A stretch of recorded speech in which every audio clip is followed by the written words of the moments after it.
हाँ भाई भाई।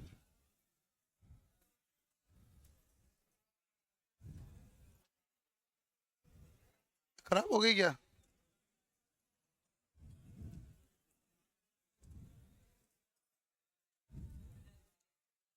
है?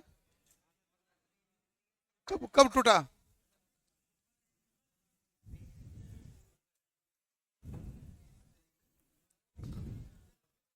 हाँ भाई। हमने लास्ट लेक्चर में तरंग के बारे में पढ़ा था। विद्युत चुंबकीय तरंगे आपको मैंने कहा घर पे जाके लिख लेना पीडीएफ से। आपने लिख ली होगी। और अब आपके किसी भी प्रकार के कोई डाउट है तो पूछ लीजिए पहले, फिर हम ध्वनि चैप्टर शुरू करेंगे।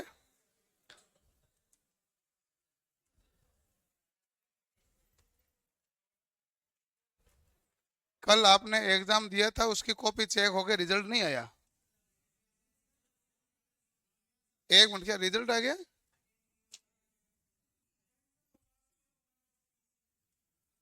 अटेंड 50 के है, बता रहे हैं 32 है आपके। यदि किसी का ऐसा है, कईयों के सही है कईयों के गड़बड़ है, तो आगे से आप घोड़े ठीक भरें। क्योंकि कोई आदमी तो चेक कर नहीं रहा जिसको मैं दोष दूं। देख, मैंने उस दिन माथा फोड़ी करके आदमी ढूंढे हैं। मैं माथा फोड़ी करके तेरी कॉपी भी निकाल दूंगा। सही भरे तो चेक होती है। मशीन चेक करती, कोई व्यक्ति तो चेक करता नहीं ना। आपके पहले तो चेक हुई होगी। मशीन ही चेक करती है भाई। आदमी चेक थोड़ी ना करता, खुद कोई नहीं चेक करता। चलो, हम चैप्टर पढ़ते हैं ध्वनि। ध्वनि यानी साउंड। चलो साउंड के बारे में अध्ययन करते हैं। सबसे पहली बात है कि ध्वनि में हमारे पास जो तरंगे होती है वो टोटल 3 प्रकार की होती है। एक होती है हमारे पास अश्रव्य तरंगे। अश्रव्य तरंगे होती है जो होती है इंफ्रासोनिक वेव।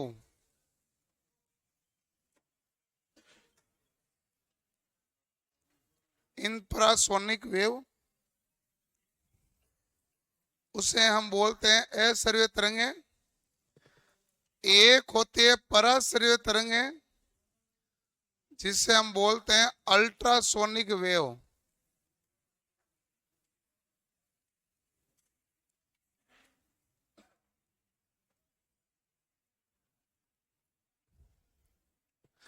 और सर्व्य तरंगे हैं यानी सोनिक वेव हो गई है ना भाई।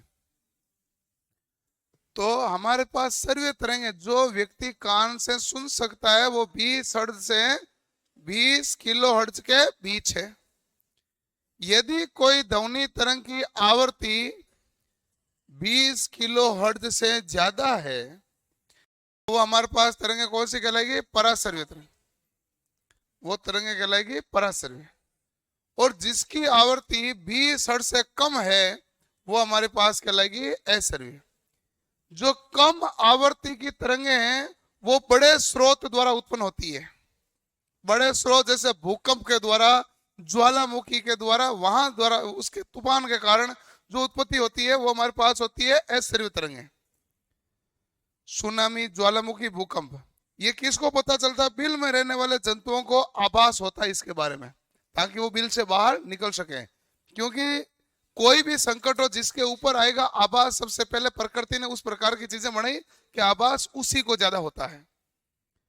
और जो पराश्रव्य तरंगे हैं ये निम्न स्रोत के द्वारा उत्पन्न होती है। छोटे छोटे स्रोत, बहुत ही महीन स्रोत के द्वारा उत्पन्न हो जाती है। इसी प्रकार इसी महीन स्रोत के हिसाब से गोल्डन सिटी का निर्माण किया गया था। गोल्डन सिटी कुत्तों को ट्रेनिंग देने के लिए एक सिटी काम में ली जाती है, तो उस सिटी को हम कहते हैं गोल्डन सिटी।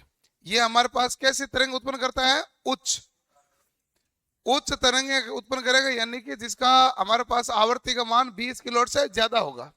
20 किलोहर्ट्ज से ज्यादा तो व्यक्ति तो सुन नहीं सकता, लेकिन कुत्ता तो सुन सकता है। तो कुत्ते को उसकी सहायता से ट्रेनिंग दी जाती है। तो गोल्डन सिटी पूरे उच्च आवृत्ति के तरंगों के लिए किया जाता है।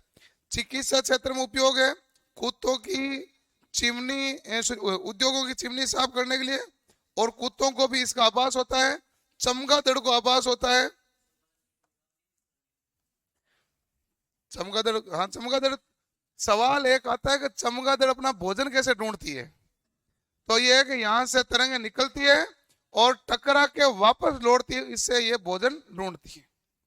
तो चमगादड़ का भोजन ढूंढने का कारण है कि तरंगे निकालेगा, ये वापस टकरा के इसके पास वापस आएगी। इसी प्रकार चमगादड़ क्यों एक जो होती है डॉल्फिन,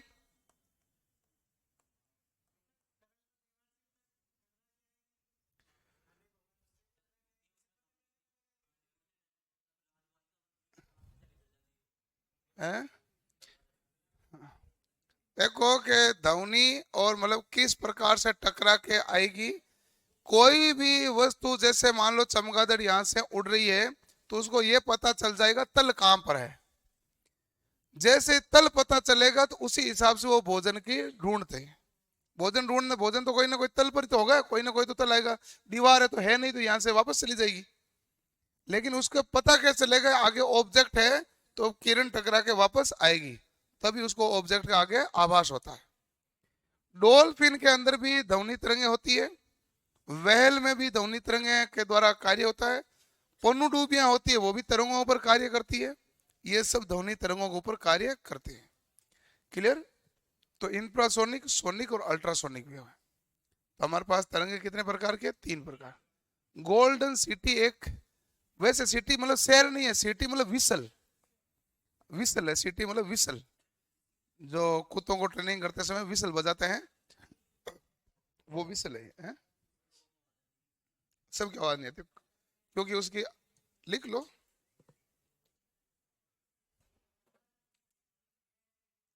क्या है?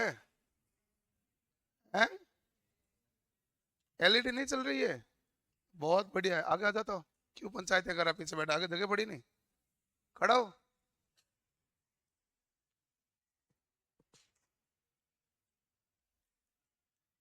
आगे तो इतनी सारी जगह पड़ी है। क्या तुम्हारा ये टारगेट है कि सर कोई परेशान करना है, ये नहीं चल रही है, तू उड़ के खुद ही आ जाता। दिख तो रही है तुझे सब कुछ।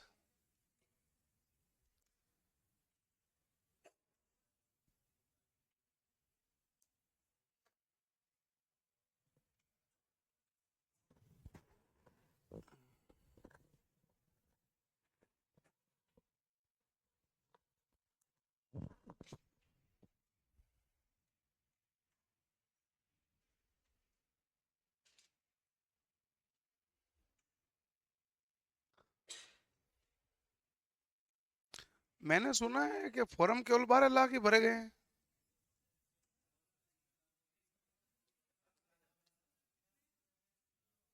हैं?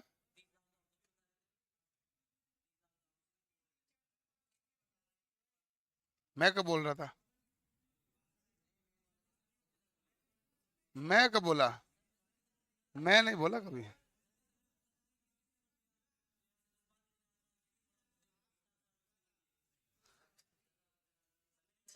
वो पूछा मैंने था, मैंने कहा फिर भरा किसने? 30 लाख तो मेरा आंकड़ा ही नहीं था मेरे पास, खुद के पास।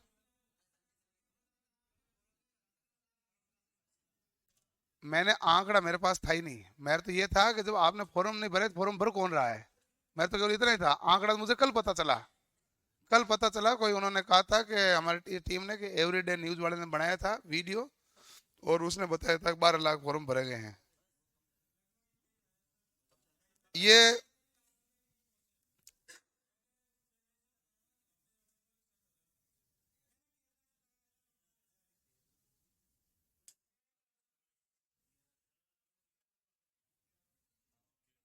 वो कह रहा किधर से लगा दे इसने।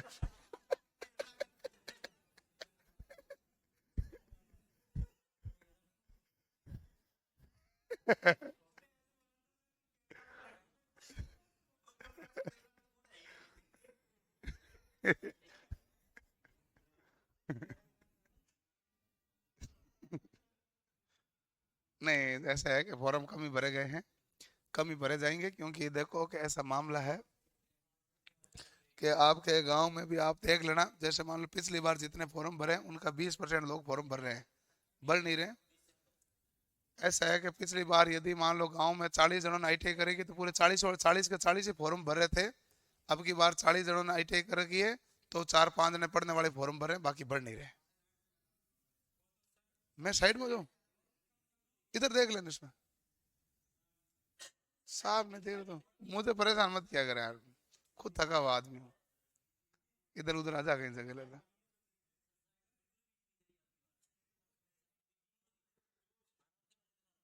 साइड बिजी है ही नहीं ना। ऐसा है कि फॉर्म कम भरे जा सकते हैं क्योंकि टेक्निकल हेल्पर के 2018 में 2.5 लाख फॉर्म भरे गए थे और 2022 में 1.5 लाख भरे गए थे। क्योंकि पदों की संख्या कम है, लोगों ने रुचि दिखाई नहीं। 2018 में लोको पायलट में रुचि दिखाने का कारण था कि पहले लोको पायलट टेक्नीशियन भर्ती, फिर आई ग्रुप डी और कहा कि सब में ITI है। ये तो 28 फरवरी को जाके ग्रुप डी को 10वीं पास वालों को एलो किया, उससे पहले एलो ही नहीं किया था उनको, ITI चाहिए। एनटीपीसी बाद में कहाँ एनटीपीसी थी 2018 में जब भर्ती आई थी, किधर थी, मैं किधर था फिर। सर टेक के तू का लगा इधर उधर गांव में लगाए ना, गट्टे पे बैठ के पिंपल वाले आए जने थोड़ा ठोके, कोई देखे ना कोई बात। कहा एनटीपीसी, एनटीपीसी आई 2019 में, भर्ती 2018 की, पूरा एक साल पड़ा बीच में।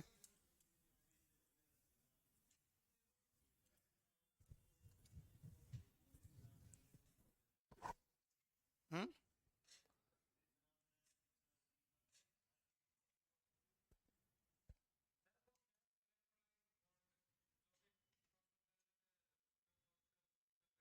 इलेक्ट्रोड बॉन्ड, हाँ वो एक चुनावों का पता नहीं इनका बॉन्ड होता है कि जिसमें कुछ चंदा देते ना, कोई कंपनियां किसी राजनीतिक पार्टी को चंदा देती है तो उसके अवध में इलेक्ट्रोड बॉन्ड निर्माण होता है। तो उसको कुछ किया होगा, मैंने पढ़ा नहीं, ध्यान से दिया कभी नहीं। इलेक्ट्रोड बॉन्ड होता तो वही है।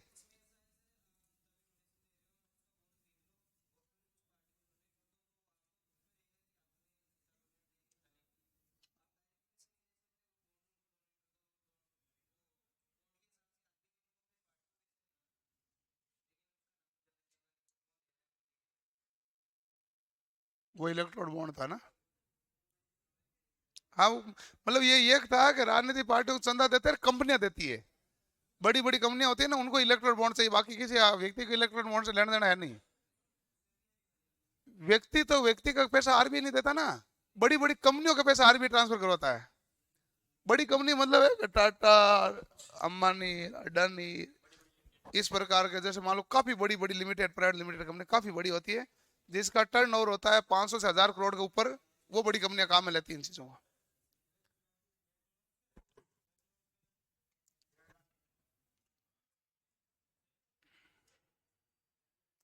जिन कंपनियों के टर्नओवर 100 करोड़ से ऊपर होने लगता है तो RBI देखने लगती है कि ये क्या चीज बना रहा है, क्या कर रहा है ये। उससे पहले वो देखता नहीं है कि जो कर रहा है करता रहेगा धंधा, बाकी छोटे मोटे वाले देखो। RBI एंट्री नहीं लेता पहले।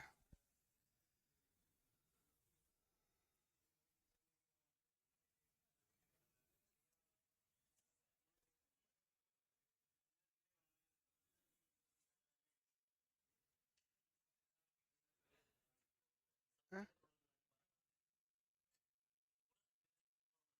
मुझे तो कल बताया था भाई टीम ने, उन्होंने कहा एवरीडे वाले ने वीडियो बनाया था, उसने कहा 12 लाख फॉर्म भरे गए। मामला ये था।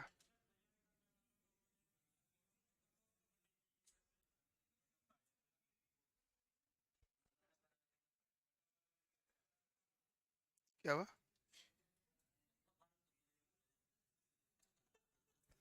पढ़ो पढ़ो, लिख लिया है। परा बैंगनी किरणें होती है, अवरक्त किरणें भी होती है। वो किरणें होती है दृश्य तरंगों में, ये सुनने के लिए नहीं, देखने के लिए है। ये सुनने के लिए है, ध्वनि पढ़ रहे हैं, वो प्रकाश है देखने के लिए। परा बैंगनी तरंगे, अवरक्त तरंगे, वो है दृश्य तरंगों अदृश्य तरंगों में। ये है सुनना और नहीं सुनने वाले में। होती तो वही है, वो फ्रिक्वेंसी में नहीं होगी, तरंग दैर्ध्य में हो जाती है। लेकिन वहां पर दृश्य तरंगे कौन से रंग दिखाई देते हैं, कौन से दिखाई नहीं देते। तो पराबैंगनी किरणें और अवरोध किरणें वो होती है। यहां पर पराबैंगनी नहीं है, यह इंफ्रासोनिक और अल्ट्रासोनिक है। अल्ट्रा का मतलब भी परा होता है, इंफ्रा का मतलब होता है अवरक्त। होता है कि नहीं होता भाई?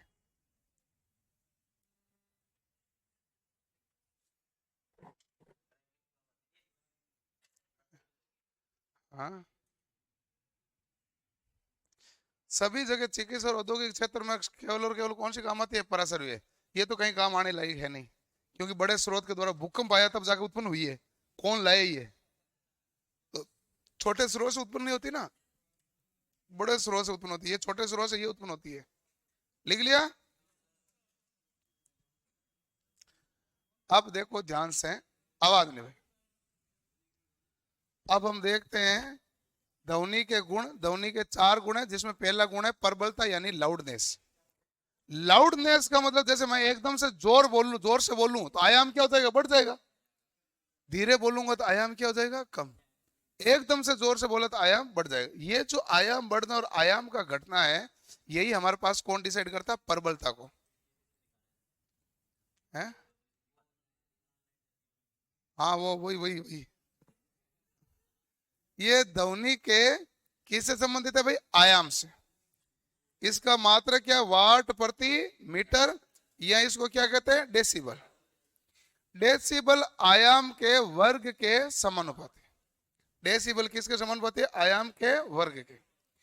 प्रबलता जो तरंग की ऊर्जा के ऊपर भी निर्भर कर रही है, कि यदि मान लो तरंग में ऊर्जा ज्यादा है तो प्रबलता ज्यादा है, ऊर्जा कम होती है तो प्रबलता कम, क्योंकि ऊर्जा के हिसाब से आयाम तय होता है और आयाम पर तो निर्भर करती है।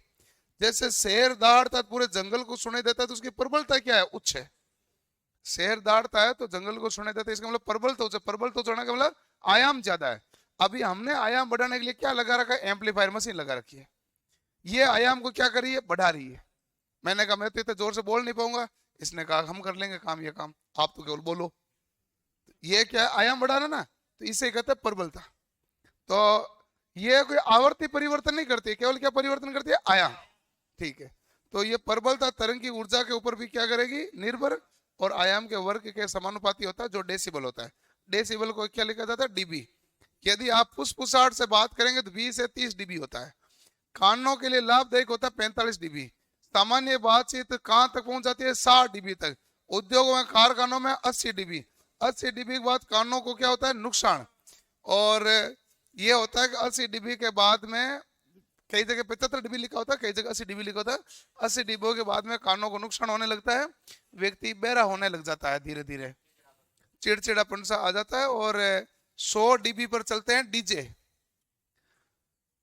हाँ, डीबी डीजे जो चलते हैं ना, डीजे चलते हैं 100 डीबी पर। और जो रॉकेट का प्रणोदन वगैरह होता है वो ज्यादा डीबी पर होता है, इसलिए वो कानों पर ईयर मफ लगाते हैं जब रॉकेट का प्रणोदन करते हैं, क्योंकि 130 डीबी से ज्यादा पर व्यक्ति पागल भी हो सकता है। तो ये कंडीशन है। तो, हाँ, परमानेंट बहरा हो गया अपने। तो ये बहरा होने की कंडीशन 80 डीबी के बाद शुरू होती है। और ट्रैक्टर वगैरह जो चलते हैं ये 80 डीबी के आसपास चलते हैं। हाँ, 80 डीबी ट्रैक्टर है, जो ट्रैक्टर चलते हैं तो इसकी 80 डीबी के आसपास है। और डीजे चलते हैं वो 100 डीबी होता है। तो डीजे आप थोड़ा देर सुनते हो तो बहरापन का तो निशान आ ही जाता है ना। जैसे आप डीजे के पास खड़े होकर नाच रहे थे, इतने में आपको बाहर साइड में बुलाते हैं, एक कोई बुजुर्ग कहता है जा तू है ना पानी की बोतल लेके आना, तो आप कहोगे हैं? इससे ही बहरापन कहा गया है।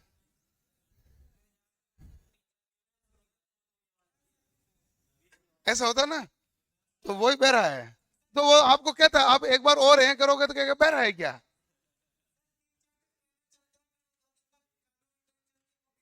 वो यही यही है, डीबी का मामला है।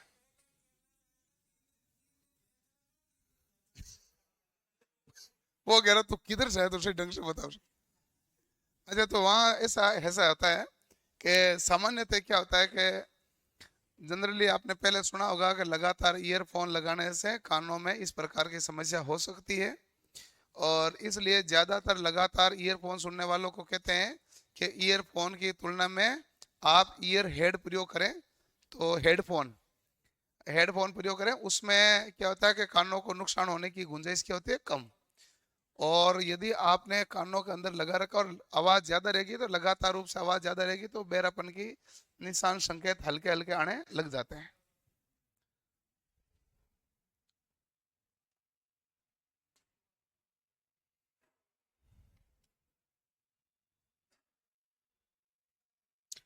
ईयरफोन कितना डीबी का होता है? ईयरफोन कोई डीबी का नहीं, ईयरफोन में वॉल्यूम आप मोबाइल से चेंज करते हो वो डीबी है। आप इतना वॉल्यूम कर दो डीजे की तरह, और आप इतना वॉल्यूम कर दो कि बहुत धीरे मधुर आवाज सुनाई दे, तो दोनों अलग अलग है। जैसे कहा जाता है कि ज्यादातर कई अपन क्या होते हैं कि कोई थोड़ा सा दुख दर्द होता है तो हम दुख भरे गाने सुनते हैं। हम दुख भरे गाने सुन के उस दुख में डूबना चाहते हैं, हम देखना चाहते हैं दुख कितना गहरा है। इसी दुख भरे टाइम के समय यदि आपने इसके विपरीत गाने यानी वो लगा दिए, तो अच्छे डांस वाले वो लगा दिए, तो धीरे धीरे वो दुख खत्म हो जाता, पता ही नहीं चलता, हम भूल गए। ऐसा होता है, ये प्रकृति है। तो हम उस समय हम कहते हैं दुख में डूबना चाहते हैं। नहीं नहीं, अपना कैसे चीज का दुख है, सब ठीक ही चल रहा है। मेरे तो एक दिन क्या हुआ था कि नहीं नहीं, एलपी नोट, मैंने आपको पहले कहा था एलपी नोटिफिकेशन ऐसा है कि हमें उस चीज का दुख होता है कि जब हम आपको इतना सारा पढ़ाते हैं, मेहनत कराते हैं और पद कम है तो सिलेक्शन कम जाते हैं, तो दुख उस चीज का होता है। बाकी क्या है कि मेरा जीवन ठीक ही चल रहा है, ऐसा कोई दिक्कत है नहीं। वो बड़ा मामला तो एकदम तो दिक्कत कुछ है ही नहीं ना। तो ऐसा उस चीज का दुख इसलिए कि मैंने इतने सारे बच्चे पढ़ाए हैं, पद है नहीं, पद कम है। अभी भी मैं आपको बताऊं इतने सारे बच्चे पढ़ा रहा हूं, पद है नहीं, तो दुख उसी चीज का है। मैं यही तो कह रहा हूं ना। और दुख किस चीज का? दुख तो इस चीज का रहता है ज्यादा, और कोई चीज का दुख बड़ा थोड़ी रहता है। बाकी चीजें सब ऑटोमेटिक प्रोसेस आती है। तो एक बार मेरी तबीयत गड़बड़ थी तो उन्होंने मुझे दी एजिथ्रोमाइसिन टेबलेट, आती है ना, एजिथ्रोमाइसिन आती है, एंटीबायोटिक होता है, वो मुझे दी। और वो मुझे देने के बाद मुझे हुई एंजाइटी। एंजाइटी मतलब चिंताग्रस्त वाला मामला होता है ना। तो ऐसे पलंग पर सोते सोते मैं सोचा यदि मैं गिर गया और मर गया तो क्या होगा। वो आता है ना एंजाइटी, तो उस लेवल पे चली जाती है, एंजाइटी में आदमी डूब से जाता है। और वो एजिथ्रोमाइसिन में एंजाइटी का पता नहीं प्रमुख कारण है, मैंने पहली बार ली थी जिंदगी में। मैं सामान्यतः टेबलेटें लेता नहीं हूँ। तो फिर मैं उठ के बालकनी में जाके चेयर डाल के बैठ गया। फिर मुझे लगा यार यदि अपन बालकनी से गिरे तो बचेंगे थोड़ी ना। तो आप जो नहीं सोते सारा आता ना, मैं वापस अंदर आ गया। तो वो क्या है कि हृदय की धड़कन बहुत ज्यादा तेज गति से बढ़ जाती है। तो फिर इधर ऑफिस में काम था तो उन्होंने मुझे बुलाया था, तो मैंने गाड़ी में बहुत तेज गति से गाने चलाई, बहुत तेज गति से। तो थोड़ा सा वो कंट्रोल हुआ।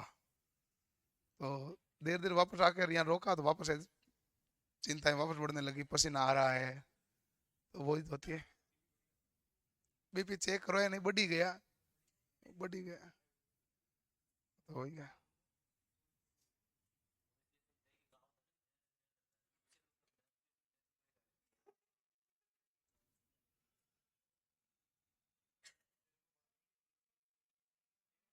हैं? मुझे, मैंने जिंदगी, मैंने कहा ना मैंने पहली टेबलेट ली वो। और वो सामान्यतः ज्यादातर कोई बुखार होता है तो एंटीबायोटिक रूप में कई जने लेते हैं। हाँ वो मेरे तो गड़बड़ हो गई ना, रिएक्ट कर गई। तो वो पूरा रिएक्शन 2 दिन में उतरा, ऐसा बड़ा मामला बना। लिख लिया? ठीक।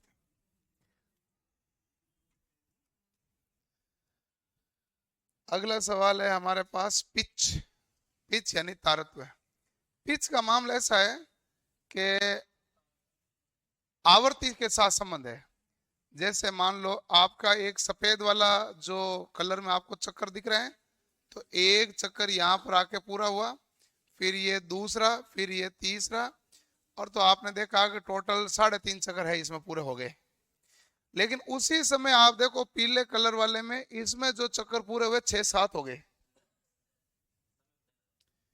समय उतना ही लगा। जब उतने ही समय में चक्कर ज्यादा हुए तो आवृत्ति भी क्या हुई? ज्यादा। आवृत्ति किसे कहते हैं? प्रति चक्र नहीं, प्रति सेकंड चक्रों की संख्या। तो येलो कलर में हमारे पास प्रति सेकंड चक्रों की संख्या क्या है, ज्यादा, तो उच्च पिच है। और व्हाइट कलर में पिच क्या है, कम। जैसे मान लो कि कभी किसी महिला से कोई लड़ाई हो जाए तो आप एक बात कहोगे तब तक वो दो कहेगी। इसका मतलब है कि प्रति सेकंड चक्रों की संख्या ज्यादा है। तो प्रति सेकंड चक्रों की संख्या ज्यादा तो पिच भी क्या है, ज्यादा। तो इसलिए ध्यान रखना, सबसे ज्यादा पिच है मच्छर की, फिर है महिला, पुरुष, शेर की पिच क्या होती है, कम। शेर की प्रबलता ज्यादा होती है, आवृत्ति ज्यादा नहीं होती है। प्रबलता अलग है, तारत्व अलग है, दोनों अलग अलग है। चलो इसका एक और एग्जांपल समझते हैं। जिसकी भी पिच ज्यादा होगी वो ध्वनि तीक्ष्ण होगी, और जो ध्वनि तीक्ष्ण होगी वो कानों में चुभन पैदा करेगी।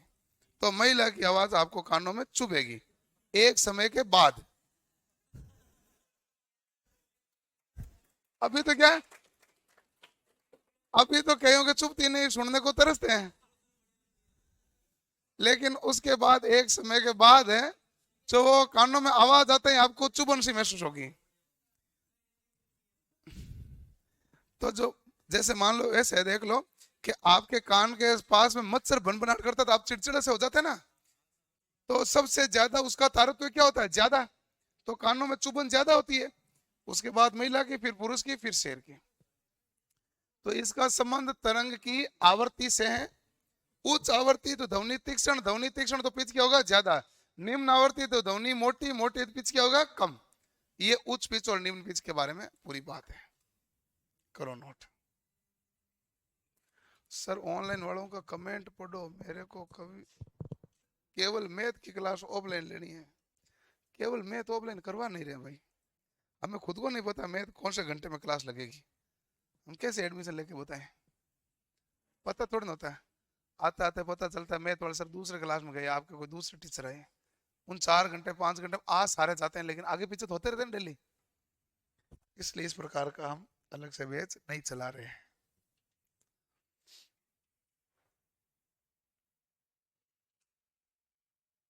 क्यों भाई साहब, कैसे, बढ़िया?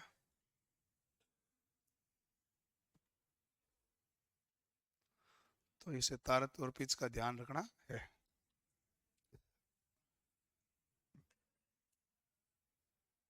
याद रहेगा कि नहीं रहेगा, याद रहना जरूरी है, रहेगा ना।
कह दी, बहुत सारी बातें कह दी हैं।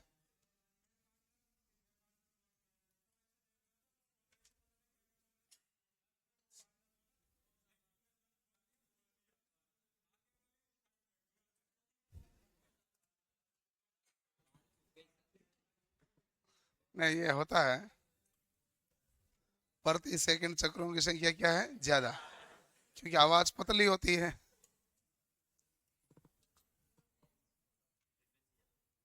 फ्रिक्वेंसी ज्यादा है।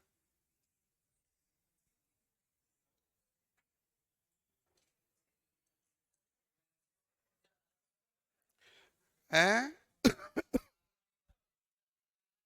ऊर्जा आयाम से संबंध है, आवर्ती से ऊर्जा का संबंध नहीं, आयाम से ऊर्जा का। आपके देखो, अपने इलेक्ट्रिकल में आप ऊर्जा ज्ञात करते हो, उसमें वोल्टेज के आयाम से संबंध है कि आवर्ती से संबंध है, आयाम से संबंध है। E बराबर 1/2 नहीं सॉरी H बराबर I² RT करोगे तो आई का कौन सा मान रखोगे, आयाम का। तो ऊर्जा का संबंध किससे होता है, आयाम से।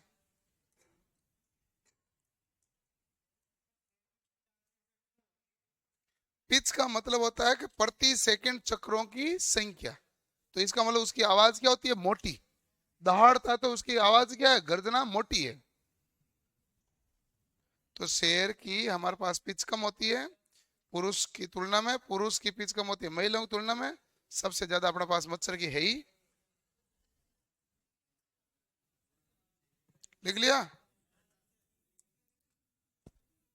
तीसरा है ध्वनि की गुणता, जिसे हम कहते हैं टिम्बर। अब इसको इतना से समझते हैं, हारमोनियम बजाते हैं ना, एक ही आवृत्ति पर आपको अलग अलग स्वर सुनाता है। सेम ही आवृत्ति पर आपको अलग अलग चीजें सुनाता है। इसका मतलब क्या हुआ कि ये आवृत्ति में हमारे पास क्या है, मतलब ध्वनि में भेद करता है। अलग अलग तरंगे अलग अलग प्रकार की दोनों के अंदर भेद कर देता है। तो समान आवृत्ति पर समान आयाम पर यदि किसी तरंगों के अंदर अंतर स्पष्ट करवा देता है, वो हमारे पास क्या कहलाती है, गुणता। हारमोनियम बजाता है वो एक ही आवृत्ति और एक ही आयाम पर आपको अलग अलग टोन सुनाता है। तो इसका मतलब है कि वो हमारे पास ध्वनि की क्या है, गुणता। समान आवर्ती और समान आयाम की ध्वनि के बीच अंतर या भेद पता कराना क्या होता है, ध्वनि गुणता, जो कि हारमोनियम होता है। ये सामान्यतः किसके कारण आता है, फेज अंतर के कारण। थोड़ी आगे पीछे कर देते हैं तो फेज अंतर हो गया ना, जबकि आवर्ती और आयाम दोनों क्या है, समान। गुणता का मात्रक क्या होता है, सिंगल ध्वनि का मात्रक क्या होता है, टोन। कोई बंदा को ज्यादा जोर से बात कर, हम कहें टोन नीचे कर। तो टोन क्या है, ध्वनि का मात्रक। कौन सी ध्वनि, सिंगल। और यही यदि मिश्र ध्वनि, बहुत सारी ध्वनि है, तो नोट होता है उसका मात्रक। तो हारमोनियम में ध्वनि बहुत सारी मिश्र निकलती है, इसलिए हारमोनियम की ध्वनि का मात्रक क्या है, नोट। जब मिश्र ध्वनि का मात्रक क्या होगा, नोट। और सिंगल ध्वनि का मात्रक क्या, टोन। लिख लो।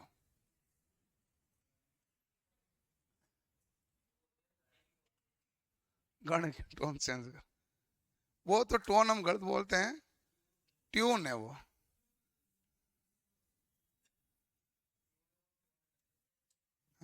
TUNE, ये TONE, ring tone, ring tune है। क्या हुआ।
लिख लिया भाई।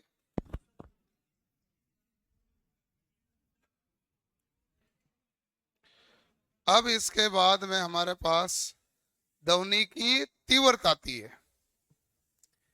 कई जगह पर प्रबलता और तीव्रता कई किताबों में एक ही लिखी हुई है। तीव्रता और प्रबलता में अंतर है। प्रबलता वाट प्रति मीटर होती है, तीव्रता वाट प्रति मीटर स्क्वायर होती है। दोनों में अंतर है और कई आधी किताबों में ये अंतर पता ही नहीं हुआ है, ऊपर नीचे कर रखा है। तो ध्वनि की तीव्रता क्या होती है? प्रति इकाई क्षेत्र में कान पर पड़ने वाला ध्वनि का प्रभाव, प्रति इकाई क्षेत्र पर कितना प्रभाव पड़ रहा है, तो उससे हम ध्वनि की क्या कहते हैं? तीव्रता। और मात्रा क्या है? वाट प्रति मीटर स्क्वायर। जबकि ध्वनि की प्रबलता है वो वाट प्रति मीटर, और ध्वनि की तीव्रता है वो वाट प्रति मीटर स्क्वायर। ये क्षेत्रफल पर निर्भर कर रही है। करो नोट।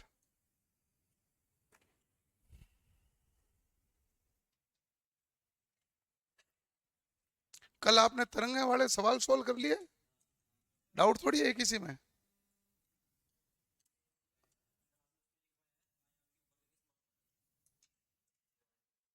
हाँ, आयाम के वर्ग के समानुपाती है। देना एक मिनट। अरे ये दे दो, ऐसे दे दो, कोई दिक्कत नहीं, देखना चाहता हूँ क्या है। हो गया क्या पता नहीं।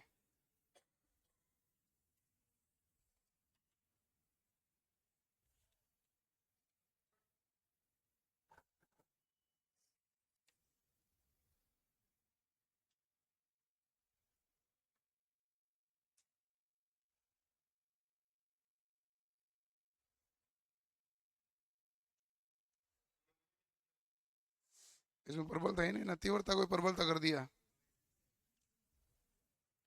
प्रबलता में तीव्रता में हल्का सा अंतर होता है।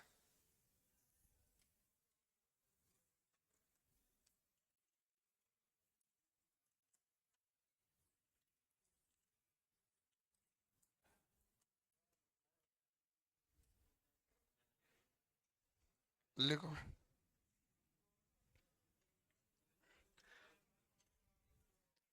लिख लिया। ओके। तो कान पर पड़ने वाला ध्वनि का प्रभाव जो है वही हमारे पास ध्वनि की तीव्रता। अगला क्या है? ध्वनि की चाल। ध्वनि की गति के लिए माध्यम की आवश्यकता होती है। निर्वात में ध्वनि की गति क्या होती है? जीरो। तो निर्वात में ध्वनि के चाल कितने हैं? जीरो। 0 डिग्री सेल्सियस पर ध्वनि की चाल एक्चुअल में होती है तो 331 मीटर प्रति सेकंड है। कहीं 331 लिखते हैं, कहीं 332 लिखते हैं। ध्वनि की चाल सबसे ज्यादा ठोस में, फिर द्रव में, फिर गैस में। एल्यूमिनियम में ध्वनि की चाल 6420 मीटर प्रति सेकंड होती है। ध्वनि की चाल किस पर निर्भर करती है? माध्यम पर। यदि माध्यम का घनत्व ज्यादा है तो ध्वनि की चाल ज्यादा, और घनत्व कम है तो ध्वनि की चाल कम। और यदि घनत्व जीरो यानी निर्वात है तो ध्वनि की चाल भी जीरो। तो सबसे ज्यादा घनत्व किसमें होता है? ठोस में। फिर किसमें होता है? द्रव में। फिर होता है गैस में। तो जिसमें ज्यादा घनत्व है उसकी चाल भी क्या होगी? ज्यादा होगी।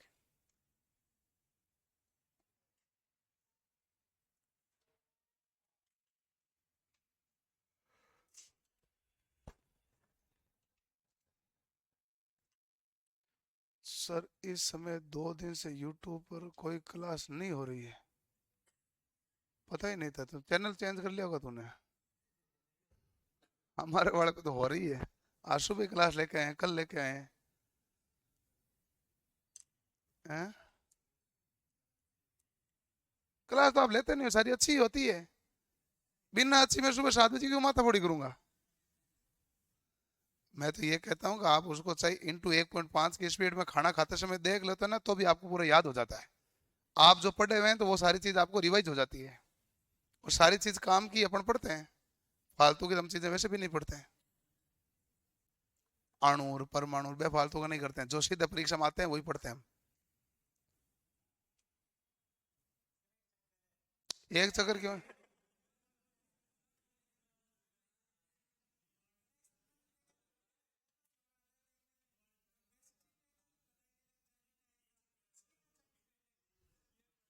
मैं मैं पैर पकड़ के एक चक्कर है।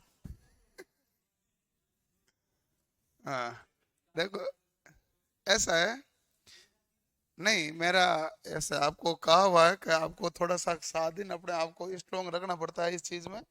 आपको पार पाना है तो मैं इलाज बता देता हूँ। लेकिन क्या है कि ये कोई इजी चीज तो है नहीं, है तो टफ चीज पार पाना। क्योंकि गलत चीज की आदत इजी जल्दी लगती है और सही चीज है जो बड़ी मुश्किल होती है। आप सबसे पहला काम करें कि अपने मोबाइल से इंस्टाग्राम डिलीट कर दें। मैं बताऊं आपको, फेसबुक डिलीट कर दें, व्हाट्सएप का बैकग्राउंड डाटा ऑफ कर दें, व्हाट्सएप चालू रखें भले व्हाट्सएप का बैकग्राउंड डाटा ऑफ करें। मतलब आप जो व्हाट्सएप पर क्लिक करोगे ना, व्हाट्सएप खोलोगे तभी मैसेज आएगा, उससे पहले मैसेज किसी का डिलीवर भी नहीं होगा। हाँ, नोटिफिकेशन नोटिफिकेशन बंद क्यों, मैं तो कहूँ बैकग्राउंड डाटा ही ऑफ कर दो ना। नोटिफिकेशन नहीं छोड़े, नहीं किसी के मैसेज डिलीवर हो, बैकग्राउंड डाटा ही ऑफ कर दो। और एक तो ये कर दो। और दूसरा आप एक काम क्या करो कि आप किसी को कॉल किया ही मत करो। किसी भी कंडीशन में आप किसी को कॉल मत करो, तो धीरे धीरे आपके कॉल कम हो जाएंगे। आपके कोई दोस्त आपको कॉल नहीं करेंगे, ये तो इसलिए करते हैं क्योंकि आपने उनको कर रखा है। मैं बताऊँ ना, आप कॉल करो ही मत, कोई करते ही नहीं। इवन आपके घर वाले ना 6 6 दिन में फोन करने लगेंगे। मेरे तो किए हुए प्रैक्टिकल ही है सारे, और मैं तो अभी भी उसी प्रैक्टिकल में जी रहा हूँ। मैं पढ़ता था तब भी मैं जनरली,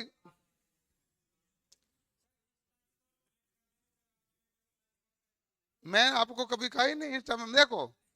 पहली बात तो ऐसा है, पहली बात तो ऐसा है कि मेरे तो इंस्टाग्राम ऐसा है कि यदि मैं वीडियो डालता हूँ तो 4 एक दिन डालता हूँ, नहीं डालता हूँ तो 6 महीने खोलता नहीं हूँ। अभी लास्ट में पता नहीं कब खोला वापस, मैंने खोला ही नहीं।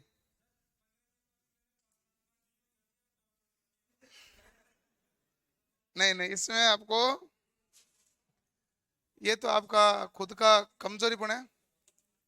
ऐसा है, एक मैं बताऊं आपको बात, मेरे वीडियो को लाइक शेयर करने के चक्कर में तो इंस्टाग्राम तू चला मत।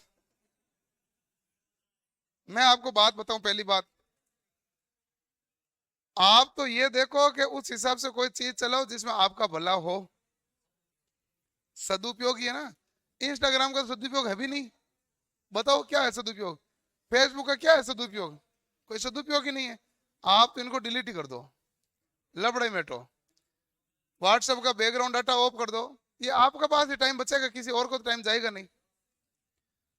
तो दूसरा है कि शाम को पढ़ते समय जनरली मोबाइल को फ्लाइट मोड में रखो और आप आराम से अच्छे से पढ़ो, बेफालतू के लपड़े मत पढ़ो।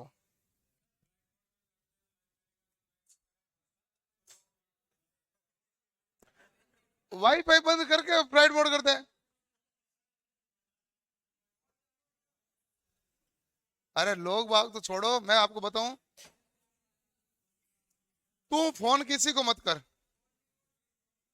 सुन मेरी बात, तू फोन किसी को मत कर।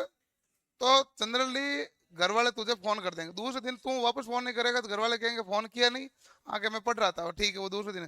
तीसरे दिन वो घर वाले फोन करेंगे नहीं, फोन करेंगे घर वाले चौथे दिन, ऐसे। फिर 2 2 दिन के गैप में वो फोन करेंगे, फिर आपको, फिर 3 3 दिन के गैप में होगा, फिर वो कहेगा ये तो फोन करता नहीं, वो 7 7 दिन में करेंगे।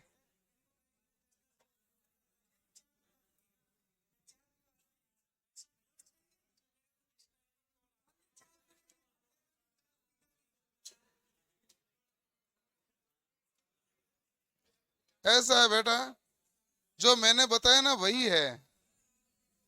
आपके इनकमिंग से ज्यादा आउटगोइंग है चेकर में। मैं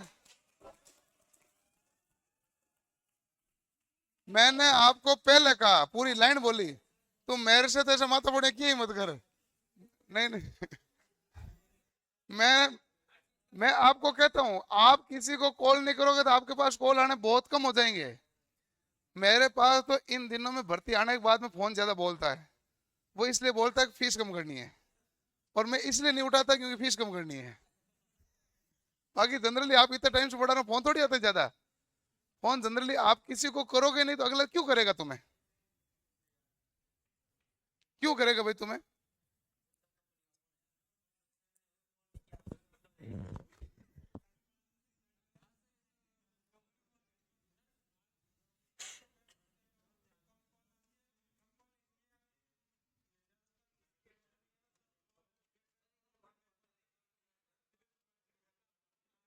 नहीं, ऐसा है, अरे रुको भाई, ऐसा है कि जब भी मामला ऐसा है कि कॉल आपके पास जितने कम आए उतना ही आपके लिए अच्छा है। आपके, चुप हो जाओ भाई, आपके जो वैल्यू है वो समय की है। इसको समझने में आपको थोड़ा टाइम लगेगा।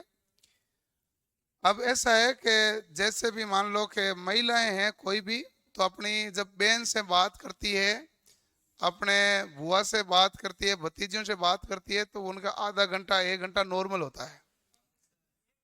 और वो पता नहीं किसकी चुगलियां करती है, क्या बात करती है। ठीक है ना। वही फोन हम करते हैं तो हम 1 मिनट में ठीक है, ठीक है, ठीक है, ठीक, बस खत्म। और मेरे तो शुरू से थंब रूल रहा है कि कोई है ना फोन काटता होता है ना, मैं ऐसे कहता हूँ, मैं कहता हूँ और ठीक है, और कुछ बात पूछा, मैं कहा ठीक है, और ठीक है, तो 2 बार और ठीक है, तो वो भी कहता ठीक है, मैं को ठीक,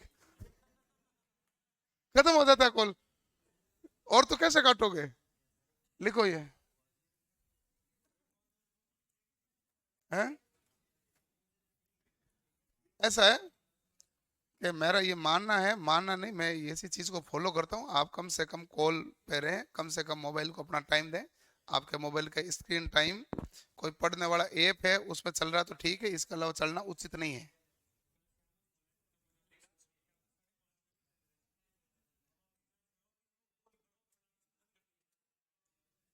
कर देता इसको एक कॉल, ये होने, ये मान आपको लिखना जरूरी है। इस मान के बारे में मैं बता देता हूँ।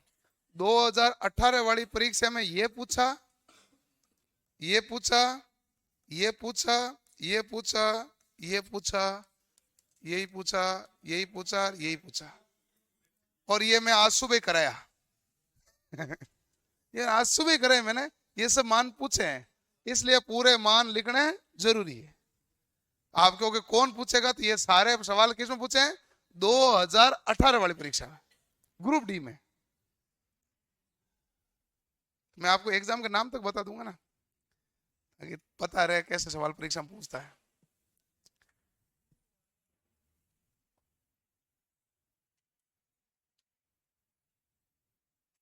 रील तो यूट्यूब पर भी चलती है, बंद कर दो यूट्यूब भी, खोलो ही मत।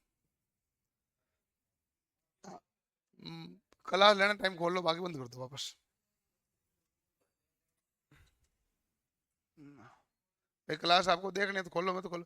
आपका कोई भी टाइम खराब हो रहा है, चाहे किसी के लिए हो ना, तो आपका तो नुकसान ही हुआ है। आप अपना टाइम खराब नहीं किया करें, बाकी बात इतनी सी है, 100 बातों की एक बात पूरे सार यही है। ये क्या होता है,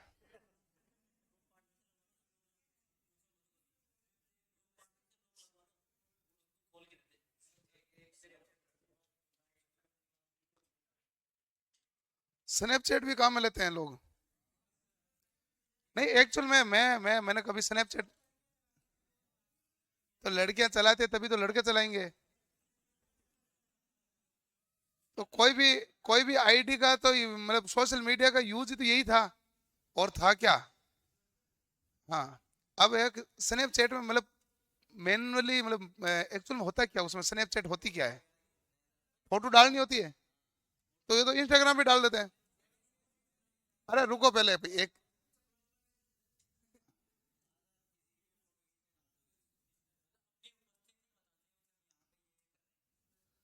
जैसे मैंने आपकी फोटो डाल खींच कर डाल दी, कोई किसी ने एक बार देखे डिलीट हो गया अपना आप।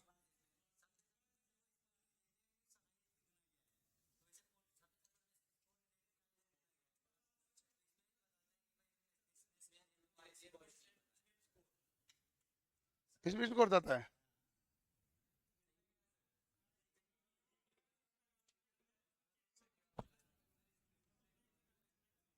इंस्टाग्राम की तरह ही है ये।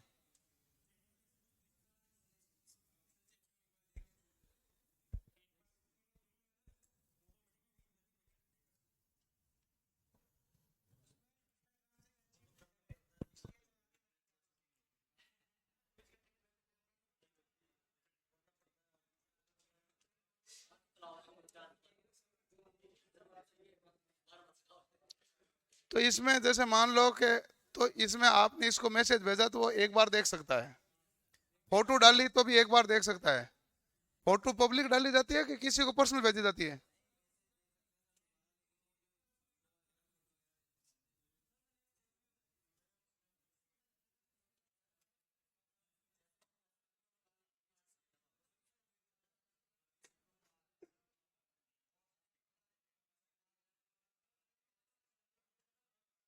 10वीं में कुमार है और आईटीआई में नहीं है, और उसमें ये नहीं, बाहर ही छोड़ो ना, उसमें आधार कार्ड में तो एफिडेविट बना के 10वीं मार्कशीट में चेंज करवा ले।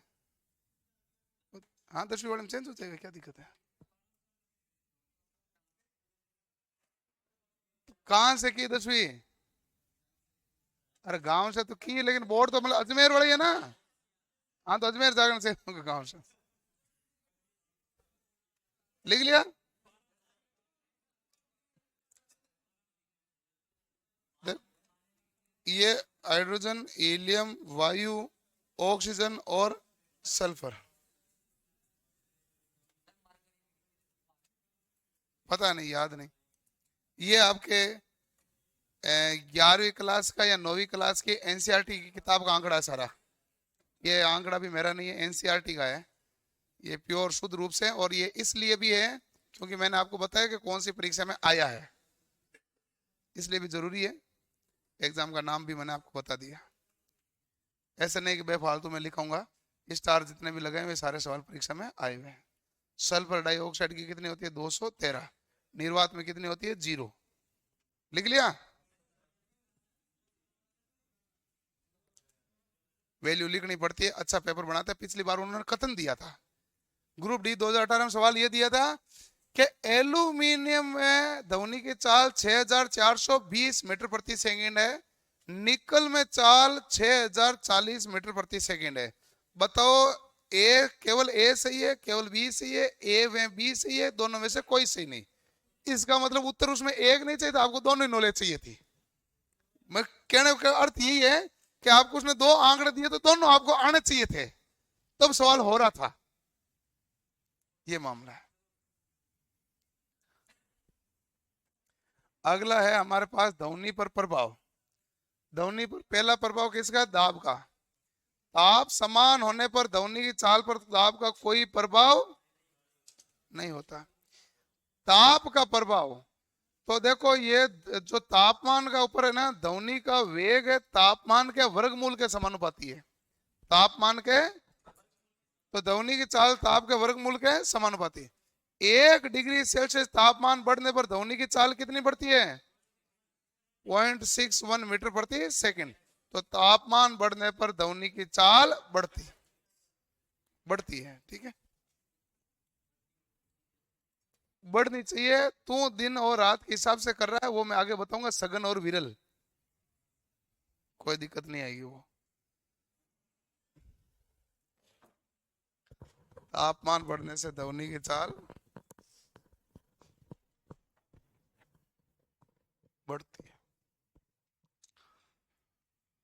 आशुद्ध जल मतलब शुद्ध जल, डिस्टिल वाटर।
क्या हुआ?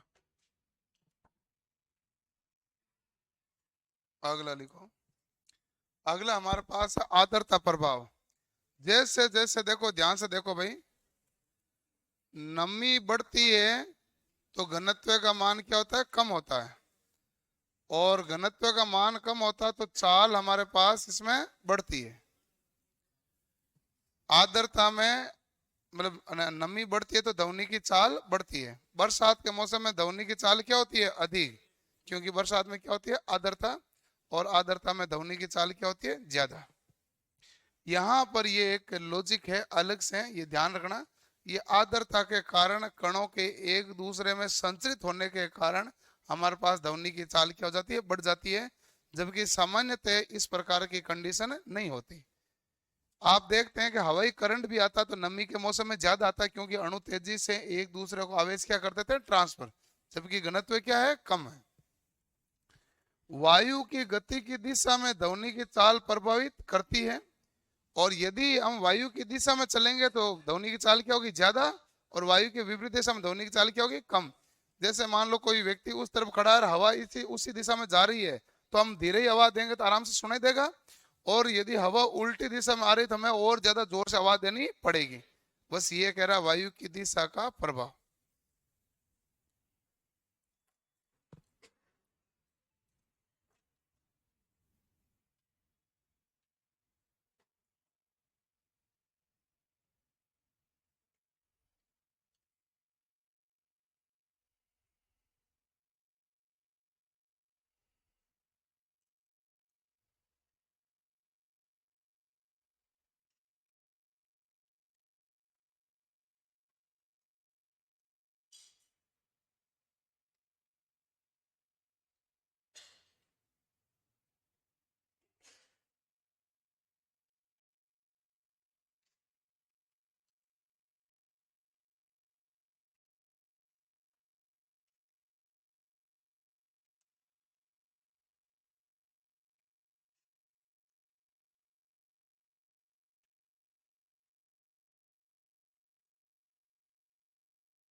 सही तो घटता है।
आप में से अब किस किस ने फॉर्म भरना बाकी रहा हुआ है? कोई बाकी नहीं रहा फॉर्म भरना?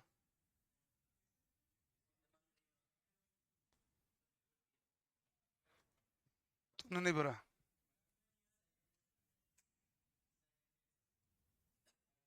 उसके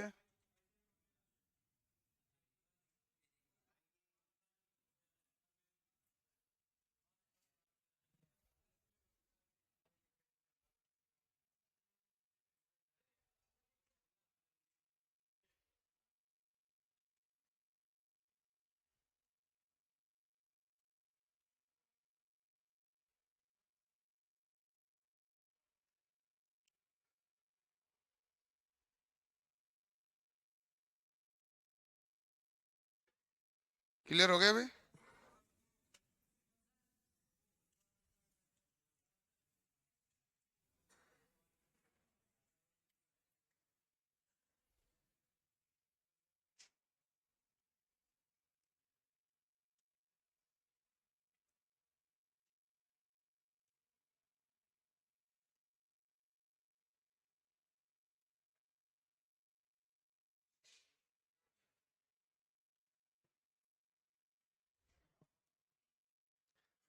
अगला हमारे पास है ध्वनि के गुण।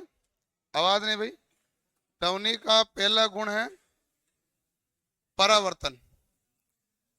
परावर्तन ऐसा है कि ध्वनि किसी सतह से टकराकर पुनः अपने कानों पे आती है तो ध्वनि हमें क्या सुनाई देता है? इको। जैसे मान लो कि नया नया मकान होता है, हॉल होता है, आप जाते हो वहां बोलते हो, गूंजता है, उसे हम कहते हैं इसमें इको है। फिर आप क्या करते हैं कि पूजा पाठ कराते हैं, होम करवाते हैं, और फिर उसके अंदर आप जाते हैं तो फिर आप वो नहीं गूंजता है। ऐसा क्यों होता है? ये मैं पूछ रहा हूँ ना, क्यों?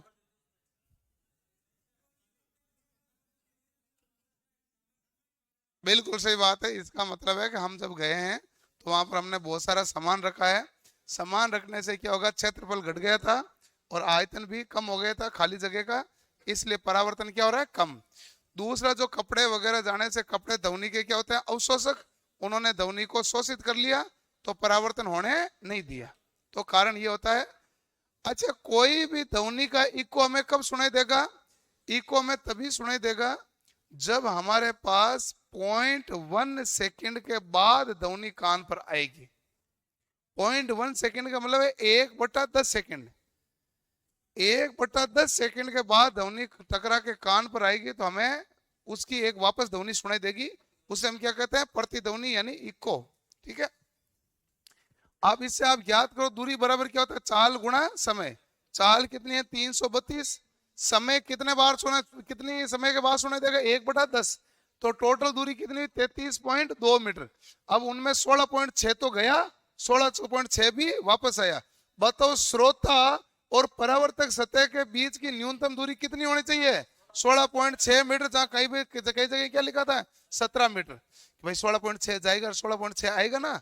तो जाकर आने में 0.1 सेकंड समय लगा। 0.1 सेकंड या इससे ज्यादा समय लगता है तभी इको सुनाई देगा। 0.1 सेकंड के पहले हमें इको नहीं सुनाई देगा, क्योंकि ध्वनि का जो पहले वाला प्रभाव है, सेकंड के 10वें हिस्से तक तो पहले वाला प्रभाव रहता है। इस कारण से हाँ, कानों पर ध्वनि का प्रभाव 1/10 सेकंड होता है। सतह का क्षेत्र आयतन कम होने पर परावर्तन भी कम होगा। इसलिए क्या लगाते हैं? पर्दे वगैरह लगाते हैं। क्या हुआ?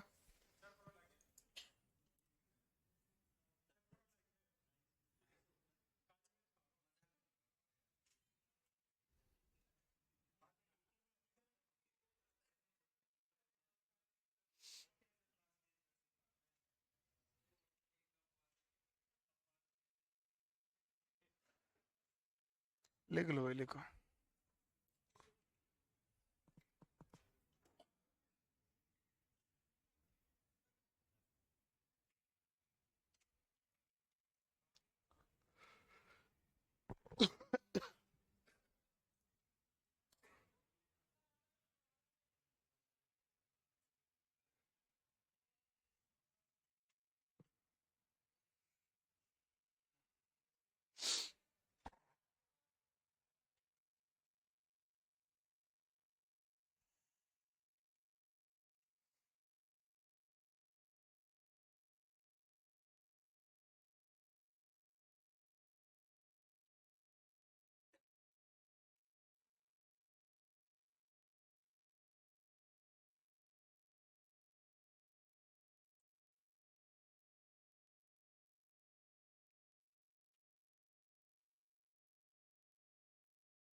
.75 है।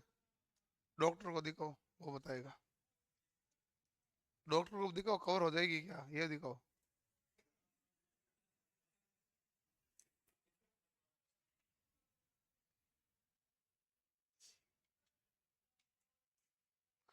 इसके जीवन में दुख बहुत है, दुख दर्द पीड़ा। हाँ यही तो है।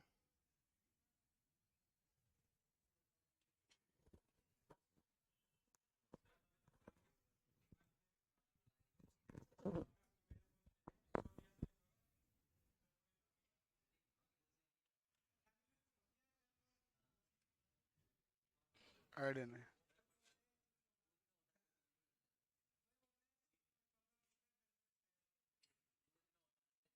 काली मिर्च से मैंने तो ये सुना गला ठीक होता है। हो सकता है, मुझे आइडिया नहीं है भाई।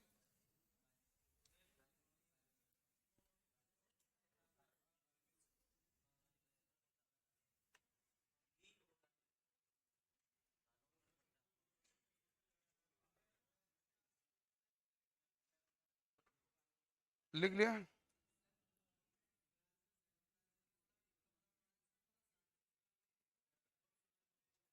एक मिनट भाई, क्या कह रहे हो?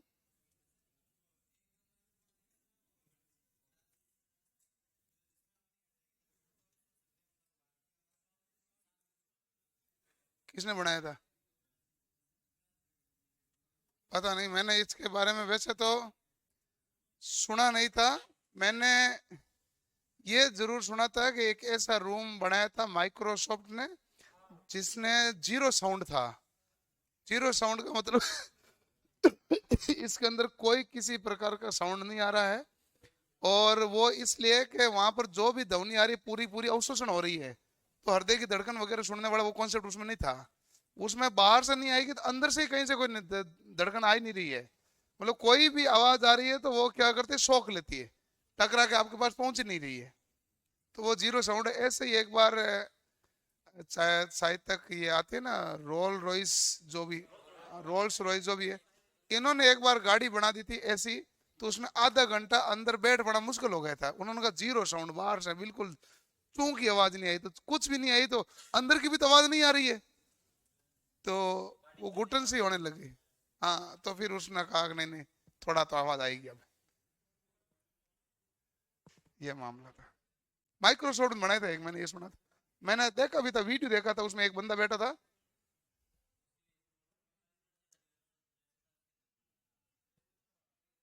पॉसिबल नहीं है ना। अगला है अनुरणन। अनुरणन क्या होता है? रिवर्बरेशन, यानी कि तालियों की गड़गड़ाहट आती है तो पूरे हॉल में से एक साथ आती है। बादलों की गर्जना होती है, सिनेमा घर में होता है।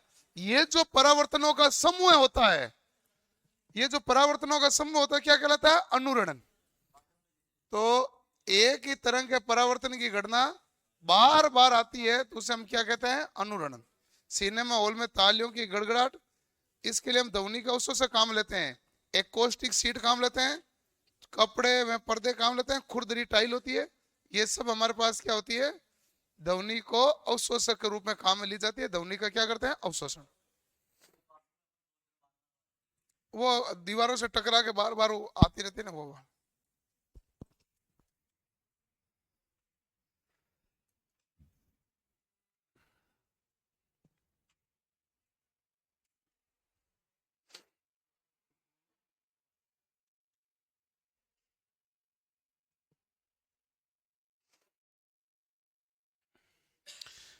तरंग और ध्वनि दोनों आसान चैप्टर है।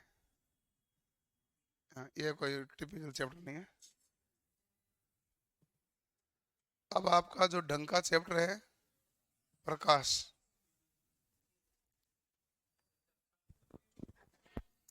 मतलब अच्छा चैप्टर है, अच्छा लगता तो अच्छी बात है भी बहुत अच्छा। बहुत बहुत आते हैं, बहुत क्या आता है। ग्रुप डी में हर पेपर में 3 आया।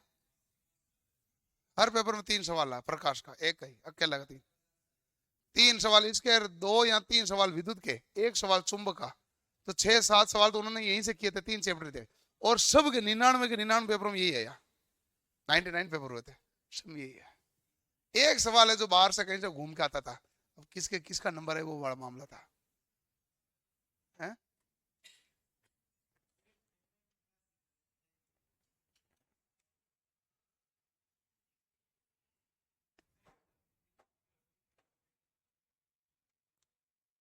फिजिक्स अच्छी लगती है केमिस्ट्री की बजाय? फिजिक्स आपको अच्छी लगती है तो आपकी अच्छी बात रहने वाली है, क्योंकि परीक्षा का नेचर फिजिक्स वाला ही है, कॉन्सेप्चुअल है, रटने वाला कोई मामला ज्यादा है नहीं। बहुत कम डाटा है जहाँ रटना पड़ेगा, ज्यादा चीजें जो समझना पड़ेगा। केमिस्ट्री मेरे तो क्या है, हिसाब की समझ में आती है, बहुत ज्यादा तो नहीं आती, थोड़ी बहुत तो आई जाती है। पता नहीं चलता, नहीं इक्वेशन इक्वेशन देखते हैं माथा पड़ी होती है कि क्या कर रहा है।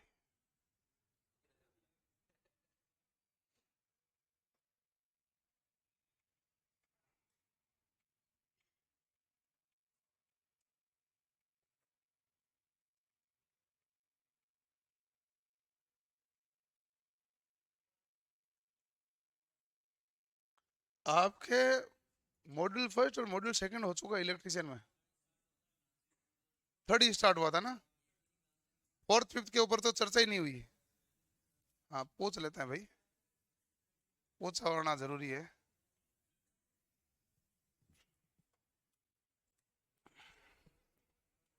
एक दिन चला अपना ट्रांसफॉर्मर, फिर सीधी भर्ती आई। 18 तारीख को चला मेरे हिसाब से वो फिर। हाँ तो उन्हीं का अपवर्तन, अपवर्तन ऐसा है कि दिन में क्या होता है, नीचे गर्म होता, गर्म हवा और ऊपर ठंडी हवा होती है। तो पर ये जो ध्वनि की तरंग है अभिलंब की तरफ आती है, अभिलंब की तरफ आती है तो ज्यादा दूर तक नहीं जाती। लेकिन रात में नीचे ठंडी हवा होती है और ऊपर क्या होती है, गर्म हवा, जिसके कारण तरंगे जैसे ठंडी हवा से गर्म हवा में जाएगी तो अभिलंब से क्या जाएगी, दूर। तो अभिलंब से दूर जाएगी तो हमारे पास रात में हमें दूर तक ध्वनि सुनाई देती है, जबकि दिन में दूर से ध्वनि सुनाई नहीं देती। वो इस ध्वनि के अपवर्तन के कारण होता है।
ग्रुप डी एंड एलपी में किसका लेवल हाई होता है?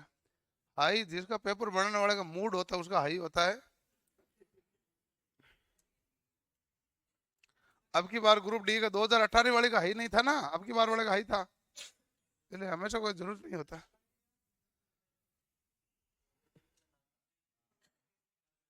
जा जा तू हैं? अब की बार का ग्रुप डी का पेपर का लेवल अच्छा था, और अब जो आगे पेपर आएंगे उसके भी लेवल अच्छे ही होंगे। लेवल कम तो क्यों रखेंगे? वो कंपटीशन बढ़ रहा है तो ढंग का पेपर तो बनाना पड़ता है। अगला एक डोपलर प्रभाव। डोपलर प्रभाव ये कहता है, सिंपल समझो कि आप ट्रेन के जैसे जैसे नजदीक आओगे, ट्रेन क्या है? स्रोत है, आप है श्रोता। आप ट्रेन के इंजन के जैसे जैसे नजदीक आओगे, ध्वनि आपको तीक्ष्ण सुनाई देगी, कान में चुभेगी। इसका मतलब आवृत्ति बढ़ी हुई प्रतीत हो रही है। और जैसे जैसे ट्रेन से आप दूर जाओगे, ध्वनि क्या होगी? मोटी। इसका मतलब तीव्रता क्या हो रही है? मतलब तीक्ष्णता क्या हो रही? घट रही है। आवृत्ति घटी हुई प्रतीत होती है जब श्रोता स्रोत से क्या जा रहा है? दूर। और जब श्रोता स्रोत के पास मारा तो आवृत्ति बढ़ी हुई। जब आवृत्ति बढ़ती है तो मैंने कहा था महिलाओं की आवृत्ति ज्यादा होती है, प्रति सेकंड चक्रों की संख्या ज्यादा होती है, तो तीक्ष्णता भी क्या होगी? ज्यादा। और आवृत्ति कम होती है तो ध्वनि क्या होगी? मोटी। यह किसका प्रभाव है? डॉपलर का।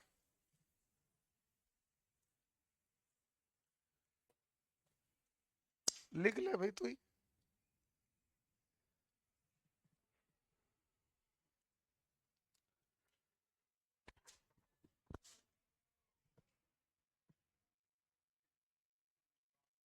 हमने वर्कशॉप कैलकुलेट पढ़ी थोड़ी है,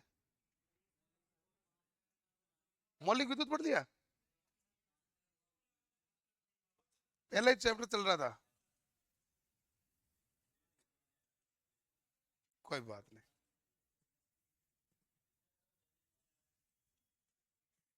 टेंशन मतलब पढ़ा देंगे सब।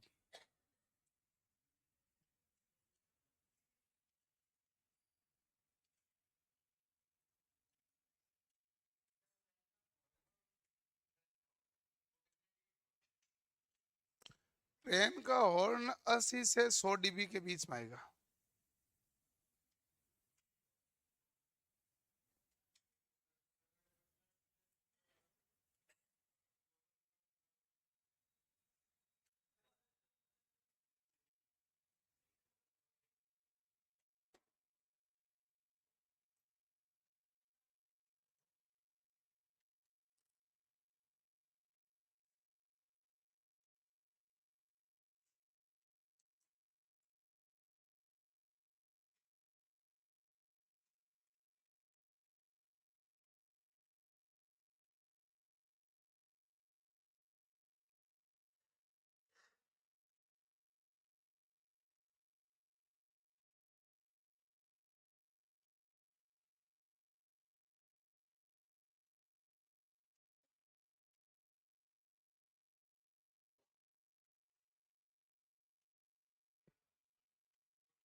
हो गया भाई? सिंपल भाषा में समझ लो डॉपलर प्रभाव। जब स्रोता स्रोत के नजदीक जाएगा तो आवृत्ति बढ़ी हुई, और जब स्रोता स्रोत से दूर जाए तो आवृत्ति घटी हुई। जब आवृत्ति बढ़ती है तो ध्वनि क्या होती है? तीक्ष्ण। जब आवृत्ति घटती है तो ध्वनि मोटी होती है। अगला एक मेघ संख्या के बारे में।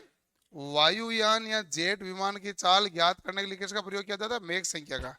मेघ संख्या होती है किसी माध्यम में ध्वनि पिंड की चाल बटा उसी माध्यम में ध्वनि की चाल। कोई भी माध्यम है, वातावरण है, उसमें कोई पिंड की चाल क्या है और ध्वनि की चाल क्या है, इसका अनुपात क्या कहलाएगी? मेघ संख्या। यदि हमारे पास मेघ संख्या का मान 0.8 आता है तो ये हमारे पास क्या कहलाएगी? सबसोनिक। ये हमारे पास सबसोनिक कहलाएगी। 0.8 से 1.3 आता है तो उसे कहते हैं ट्रांससोनिक। यानी अब ध्वनि की बूम तरंग उत्पन्न होने लगेगी जिसमें बहुत ज्यादा आवाज आने लगेगी।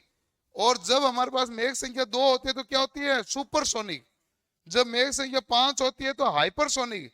सुपर और हाइपरसोनिक में ध्वनि की तीव्रता इतनी ज्यादा होती है कि जब फाइटर प्लेन घर के ऊपर से गुजरता है तो खिड़कियां वगैरह टूट सकती है, इसमें प्रगाती तरंगों के कारण। तो ये प्रगाती तरंग उत्पन्न मुख्यतः यहाँ पर होती है। प्रगति तरंग यानी कि शॉक वेव। ये क्या होता है कि जैसे मान लो फाइटर प्लेन है, उसकी स्पीड है 700 की, ध्वनि की स्पीड है 350 की, उसी माध्यम में। तो मेघ संख्या का मान कितना हो गया? 2। और मेघ संख्या का मान 2 होगा तो वहां ध्वनि का एक बूम बनेगा। जैसे मान लो बंदूक से गोली निकली तो एकदम से जोर से आवाज आती है कि नहीं आती है? वो इस ध्वनि के बूम बढ़ने के कारण आती है। यानी यहाँ से प्रगति तरंगें उत्सर्जित होती है। जब फाइटर प्लेन इतने तेजी से जाएगा तो प्रगति तरंगें बहुत ज्यादा आएगी, और उन तरंगों के कारण बिल्डिंग की खिड़कियां वगैरह टूट सकती है। और ये किसके कारण हो रही है? मेघ संख्या के कारण। मेघ संख्या 0.8 से 1.30 क्या 3 क्या कहलाते हैं? ट्रांससोनिक। यानी कि मेघ संख्या जो बूम में परिवर्तन हो रही है, ट्रांसफर हो रही है, सब सोनिक का मतलब परिवर्तन अभी तक नहीं हुई। और ध्वनि बूम में हमारे पास तरंगे कैसे निकलती है? प्रगति तरंगे। जब मेघ संख्या मान क्या हो? 2 या 2 से, तो ध्वनि बूम उत्पन्न होती है।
0.8 सोनिक, सब sonic, transonic, supersonic, hypersonic.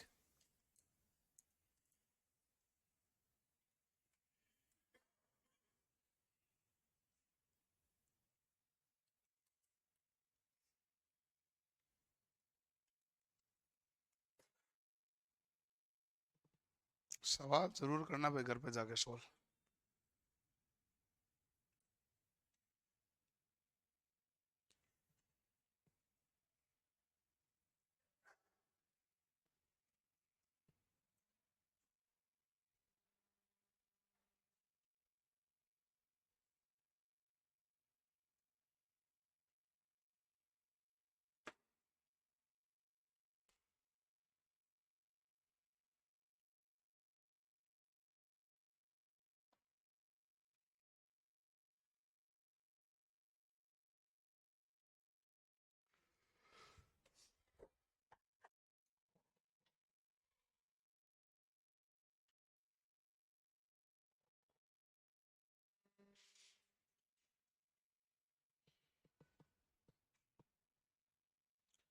IT चल रही है, रनिंग में फॉर्म डाल सकते हैं क्या? नहीं डाल सकते भाई।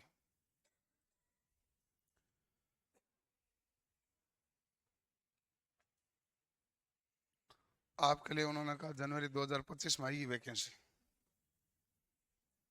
यही तो बताया।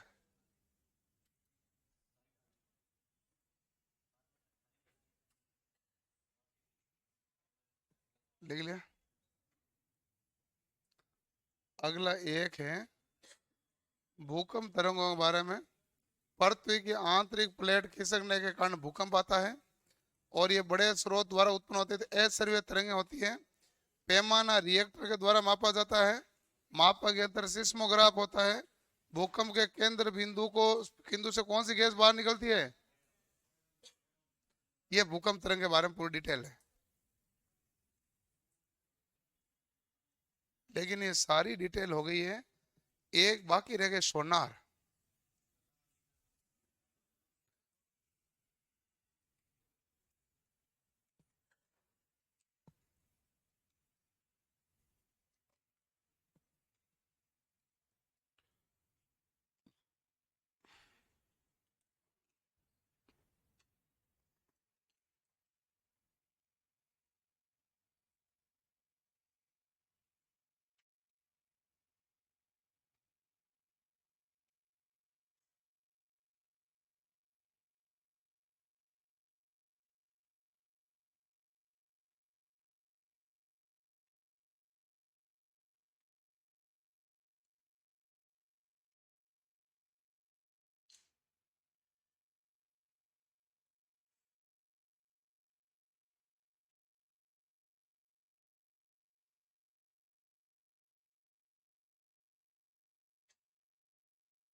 लेकिन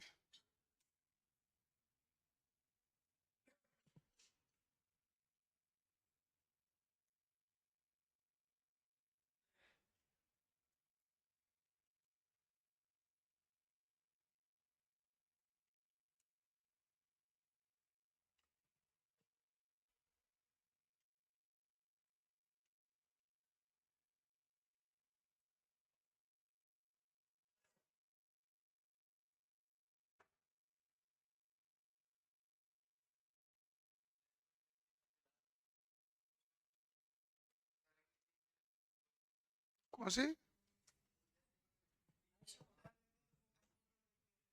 अच्छा, उसे उसे कहते हैं ईसीजी, इलेक्ट्रोकार्डियोग्राफ। इलेक्ट्रोकार्डियोग्राफ की जो तरंगें होती है वो इस प्रकार की होती है, ये होती है। तो ये इलेक्ट्रोकार्डियोग्राफ होता है, ईसीजी। ये होता है ना भाई? क्या पता है, क्यों नहीं पता? इतना ही नहीं पता। इलेक्ट्रोकार्डियोग्राफ, कार्डियो मतलब हृदय, हार्ट का ग्राफ होता है ये, हृदय की धड़कन के बारे में बताता है, कार्डियोग्राफ होता है। क्या इको? इको तो मतलब गूंजन होता है, गूंजती है कोई चीज, इको है। हेलो, वापस आए, हेलो हेलो हेलो, इको तो वो।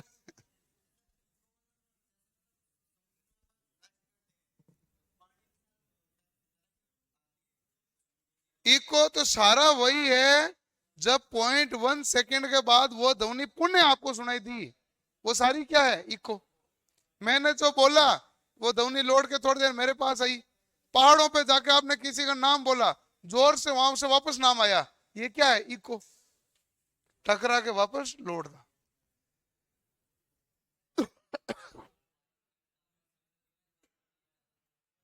क्या?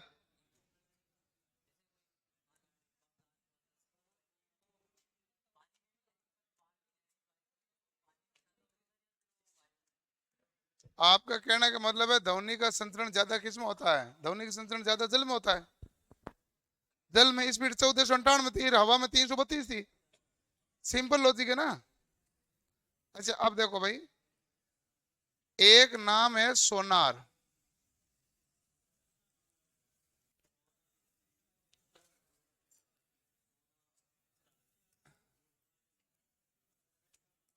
Sound navigation and ranging, navigation and ranging, आवाज नहीं भाई।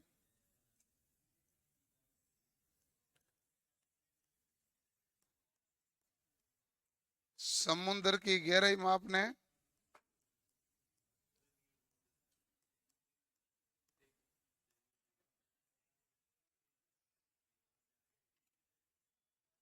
पनडुब्बी का पता लगाने।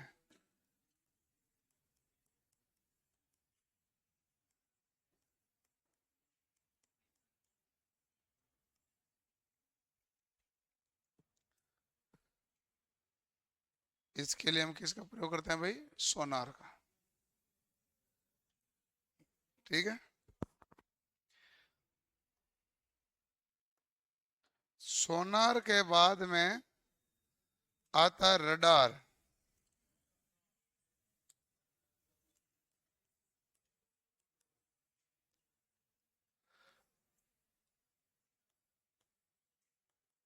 रेडियो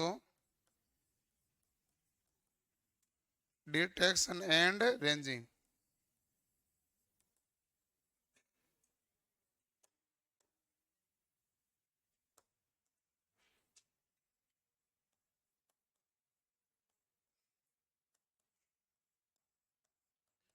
वायुयान की चाल,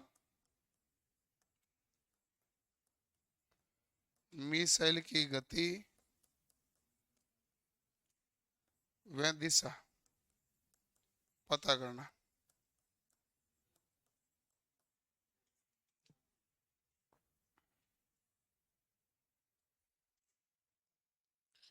इसके बाद में एक है लाइडर।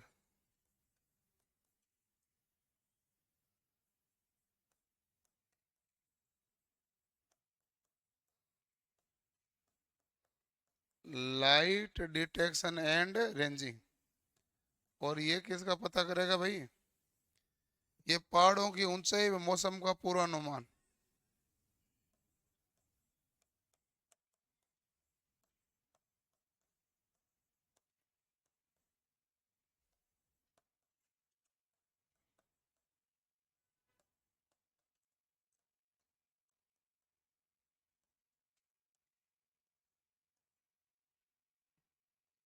ये है लाइडर। तो रडार, सोनार, लाइडर, ये।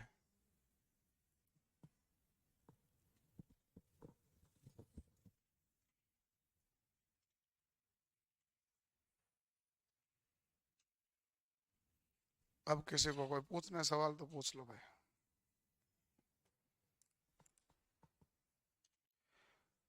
पनडुब्बियों का पता पानी के अंदर सोनार से ही लगाया जाता है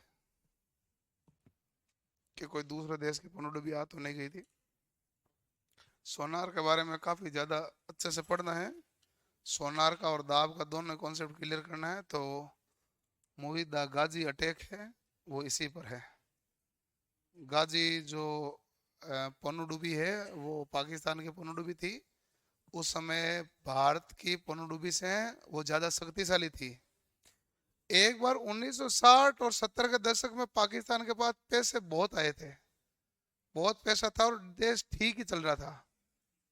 ये तो उसके 70 के बाद में ऐसे गड़बड़ होने लगे कि उनको वापस संभल नहीं पाए। नोटबंदी से पहले 1970 से ही गड़बड़ होने लग गया। दे वो आजाद होने बाद तो फिर सही दिशा में ही गया था। 1970 तक तो ठीक गया था। अब तो उसका खुद का ही हाल बेहाल है, पता नहीं। प्रधानमंत्री बन गया और वो जेल में है, जो बाहर है वो जेल में है, जेल में जो बाहर है, जो बाहर है वो फॉरेन है, जो फॉरेन वाला है वो इधर आ रहा है, कुछ पता तो चल नहीं रहा है। मतलब पूरी, यदि सब कुछ ठीक ठाक है और वो बैठ गए कुर्सी पर तो इतने में आएगा उनका आर्मी चीफ के तू हट मैं बैठूंगा। तो अब तो सब अस्थिरता हो गई, स्थिरता नहीं रही।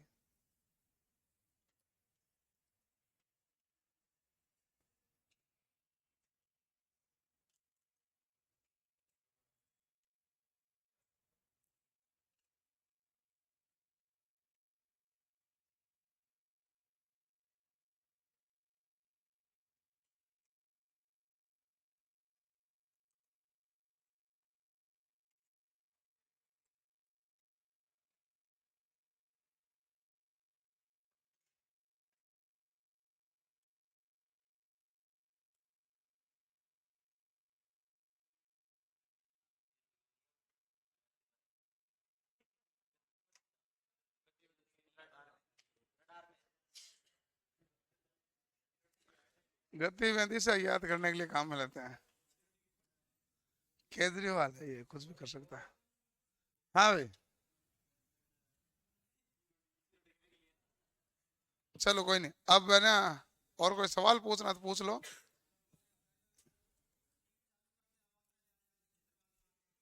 कौन सी टीवी में?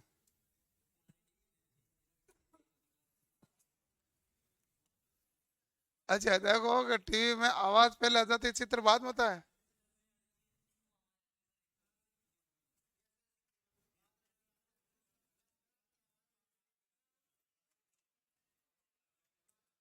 ऐसा है कि तुम दो तीन चीजों को मिक्स कर रहे हो, मैं सारा अलग अलग बता देता हूँ।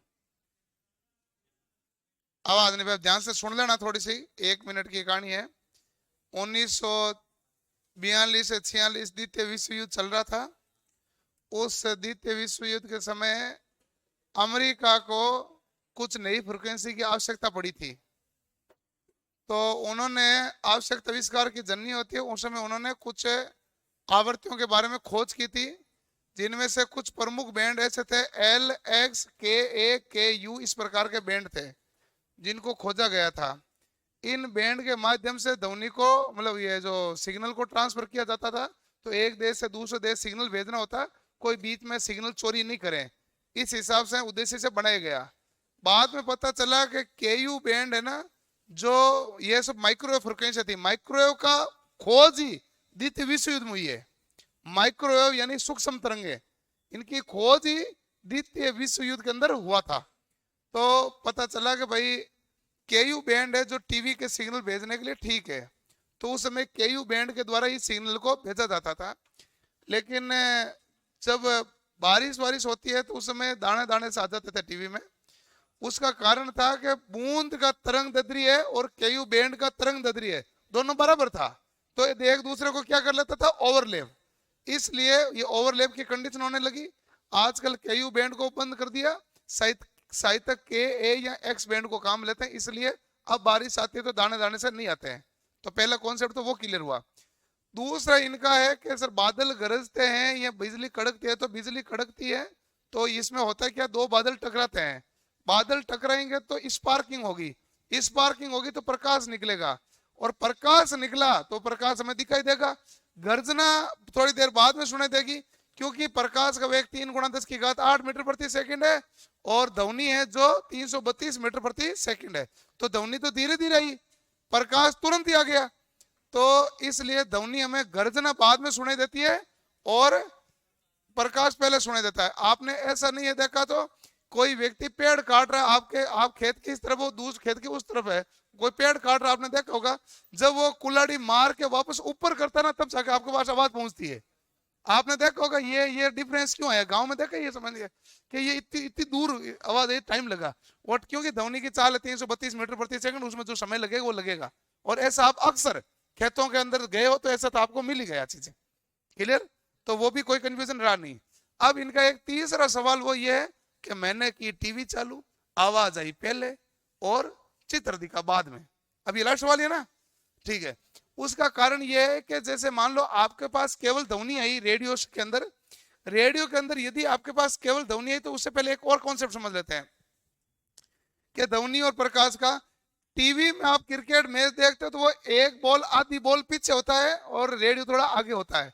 रेडियो कहता है ये सिक्सर हो गया, तो फिर वहां से शॉट लगता है तो हम कहते हैं हाँ रेडियो ने बोल दिया छक्का लगेगा, तो छक्का जाएगा। तो सामान्य थे उस समय हम गांव में टीवी देखते थे तो कमेंट्री तो रेडियो की सुनते थे और देखते टीवी थे, क्योंकि कमेंट्री वाले, रेडियो वाले कमेंट्री बहुत अच्छी करते हैं, टीवी वाले अच्छी कमेंट्री नहीं करते थे। टीवी वाले बस देखने के लिए टीवी काम लेते थे, क्योंकि वो ऐसे फीलिंग दिलाते हैं कि तुम मैच देख रहे हो। रेडियो वाले अपनी तरफ से पूरा जोर लगाते हैं, टीवी वाले ऐसे जोर लगाते नहीं थे। तो इस प्रकार करते, इससे हमें ये पता चला कि सबसे पहली बात है कि स्पीड किसकी ज्यादा होती है। तो स्पीड तो हमारे पास प्रकाश की ज्यादा होती है, लेकिन ध्वनि पहले सुनाई क्यों दी, क्योंकि वीडियो को प्रोसेसिंग होने में टाइम लगा। मामला प्रकाश का थोड़ी ना, वीडियो में मामला है वीडियो के प्रोसेसिंग का टाइम। कोई भी वीडियो जाएगा तो प्रोसेसिंग में टाइम लगेगा। वीडियो प्रोसेसिंग में टाइम क्यों लगेगा, आप जैसे मैंने 1 घंटे का आपको मैंने पूरा पढ़ाया, इस पूरी फाइल का आप ऑडियो निकालोगे ना, जो मैंने बोला है वो तकरीबन आपके 500-600 केबी का होगा ऑडियो, और वीडियो निकालोगे वो 300-400 MB का आएगा। तो अब आपके डाटा ज्यादा हो गए। डेटा ज्यादा होता है तो आप जब सिग्नल को भेजोगे तो वहां डेटा रेट काम करती है। क्या आपने जो भेजा डेटा रेट क्या है? अब ऑडियो तो तुरंत चला गया क्योंकि ऑडियो है ही कम, उसकी फाइल ही छोटी सी है। जैसे आप किसी पेन ड्राइव मूवी डालोगे टाइम लगेगा ज्यादा, और आप किसी को पीडीएफ भेजोगे तो तुरंत चली जाएगी। अब इसका कारण क्या है कि पीडीएफ की फाइल साइज क्या है? छोटी, तो डेटा रेट तो वही है, फाइल साइज छोटी है तो जल्दी चली गई। तो रेडियो में पहले सुनाई क्यों दिया? क्योंकि डेटा कम है, तो डेटा रेट क्या है? वही है, तो वो डेटा तुरंत ट्रांसफर हो गया। जबकि वीडियो में डेटा क्या है? ज्यादा, तो उसको प्रोसेसिंग करने में टाइम क्या लगता है? ज्यादा, इसलिए टीवी थोड़ा सा लेट चलता था। और अब हम जब चालू करते हैं तो हमारे पास इलेक्ट्रॉनिक युक्तियों का सिस्टम इस प्रकार का होता है कि हमारे पास ध्वनि है जो डेटा रेट मतलब कम डेटा खाएगा, तो उसी डेटा स्पीड से तुरंत ध्वनि तो आ गई। लेकिन प्रकाश को मतलब उसमें वीडियो को प्रोसेसिंग होने में क्या लगता है? टाइम, इसलिए वीडियो दिखता है बाद में। और कोई सवाल? फिर अमेरिका से द्वितीय विश्व युद्ध करवा दिया आपके। हाँ, एक एक बिल्कुल बैठो, एक इनका एक और सवाल है। एक भाई मैंने लिखना भी भूल गया था ध्वनि में, आप याद रखना, लिखना बाद में लिख लेना कि किसी भी पुल को पार करते समय आर्मी मैन को सलाह दी जाती है फौजियों के, आप कदम ताल नहीं करें, नहीं तो अनुनाद उत्पन्न होता है। अनुनाद उत्पन्न होने के कारण जो ब्रिज है उसमें एक लहर उत्पन्न होगी, और लहर के कारण ब्रिज गिर सकता है। तो इसलिए जो भी फौजी है या सैनिक को कदम ताल करने की मना होती है कि जब आप किसी ब्रिज को पार करो तो कदम ताल नहीं करें। यदि कोई सैनिक की टुकड़ी कदम ताल करते हुए ब्रिज को क्रॉस करेगी तो अनुनाद उत्पन्न होगा। अनुनाद के कारण क्या होगी? लहर उत्पन्न होगी, जिसके कारण ब्रिज नीचे गिर सकता है। ये कारण है। अब आपका सवाल हो।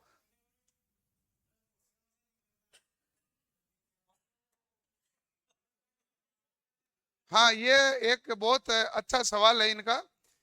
इनका सवाल मतलब जायज सवाल इस प्रकार है कि जैसे मान लो बड़ा ट्रक इसके ऊपर से गुजर रहा है, तब तो आपको कोई दिक्कत हो नहीं रही है, ठीक है। और यदि मान लो कि एक फौजी कदम ताल करता हुआ है तो बताओ ब्रिज कैसे गिर सकता है? बात तो कायदे की सही लग रही है, ठीक है, इसमें तो कोई दिक्कत है नहीं।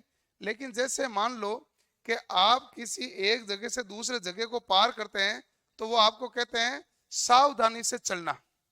तो जब आप सावधानी से चलते हैं तो आपका वजन भले 80 किलो का आप पार कर गए और आपका वजन 60 किलो का है, और आप जब बाहर निकलते समय आपने झटका दे दिया तो लकड़ी वाला और कोई भाग वो टूट भी जाता है। इसका मतलब है हम प्रतिक्रिया स्वरूप बल क्या लगाने लग जाते हैं? ज्यादा। तो उस ट्रक से भी बल का प्रभाव एकदम से क्या जाता है? ज्यादा। जब फौजी एक साथ ही कदम ताल करते हैं तो अपने पूरा भार एक विदिन 0.1 सेकंड के अंदर उस सारे सबके शरीर का भार एक झटके के साथ जाता है, फिर एक झटके के साथ उठ जाता है। तो ये मुश्किल काम है, ये मुश्किल काम है ना। जैसे मान लो कि आप है, आप कहते यार मेरा ना पीठ बहुत दर्द कर रही है, तो किसी को कहे कि पीठ पर पैर दे, तो आराम से स्वाता स्वाता पैर दे, आपको ठीक लगे। और इससे कम वजन वाला बंदा है वो एक लात दे, आपको कैसा लगे? मतलब समझे मेरी अर्थ? हाँ, नहीं लॉजिकली कारण तो यही होता है, लॉजिकली कारण यही है, कारण तो यही है ना भाई, और कोई दूसरा कारण नहीं। With in come time period में ज्यादा बल आ गया। हाँ भाई, अब आपका सवाल ले। अच्छा गरीब, अच्छा कोई बात नहीं, किसी का भी कोई भी सवाल है अच्छा खासा कैसा भी है, हाँ लो लो पूछ लो। अब देखो बातें बातें नहीं, पहले सवाल है तो पूछ। हाँ ये अभी देखेंगे। आपका क्या है?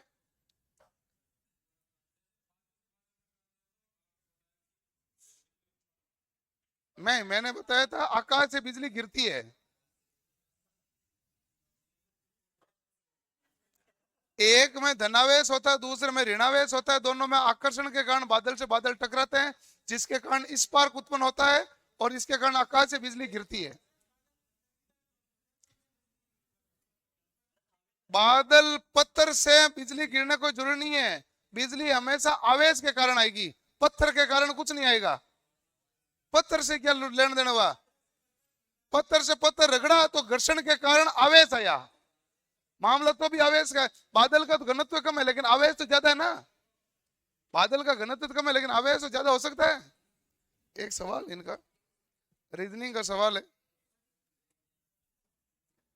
अरे कोई बात मत करो, नहीं तो क्या है कि माथा दुख जाता है। 6 मित्र एक वर्त में बैठे हैं, उनका मुख वर्त के केंद्र की ओर है। अरे आवाज मत करो, ऐसे आवाज ठीक नहीं है। दीपा प्रकाश और पंकज के बीच में, प्रीति मुकेश और ललित के बीच में, प्रकाश और मुकेश एक दूसरे के विपरीत हैं। ठीक है भाई। अरे कोई बात नहीं, तुम चुप रहो एक तो।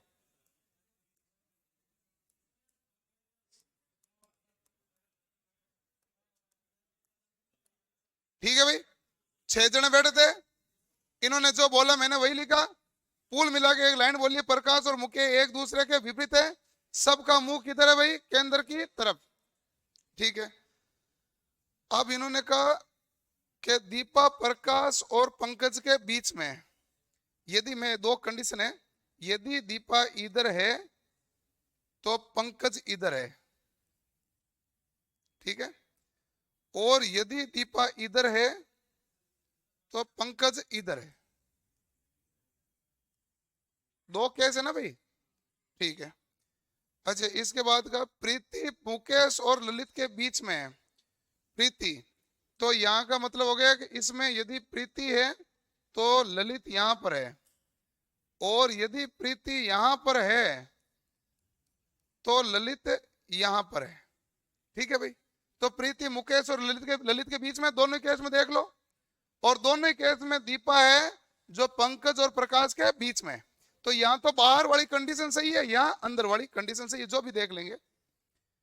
तो अब सवाल है, इतना ही कहा, दीपा वर्त बैठे हैं, दीपा प्रकाश पंकज बीच में, प्रीति मुकेश प्रकाश और मुकेश एक दूसरे विपरीत है।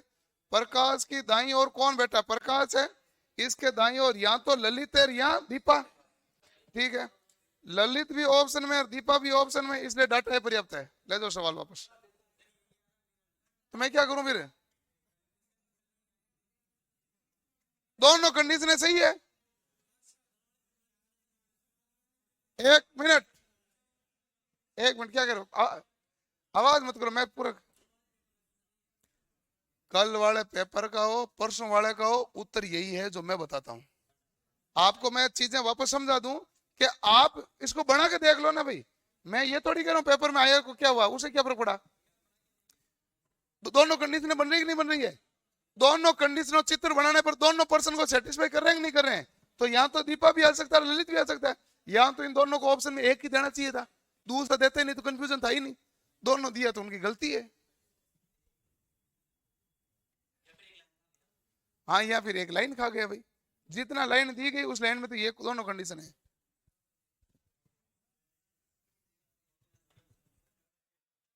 अरे कोई नहीं, एक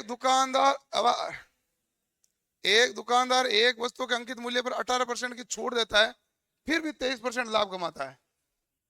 आगे प्रश्न क्या है? यदि वो आगे क्या है? आगे आए नहीं, नहीं कितना है? पूरा आएगा तो हम उत्तर दे देंगे इसका। तो किसी की छूट दे सकते हैं अपन को, कोई दिक्कत क्या है? सीधा उत्तर लिखा, यदि उससे 1840 क्या है आगे, प्रश्न पूरा नहीं लिखा। मुझे आता था तो सवाल समझ में आ गया।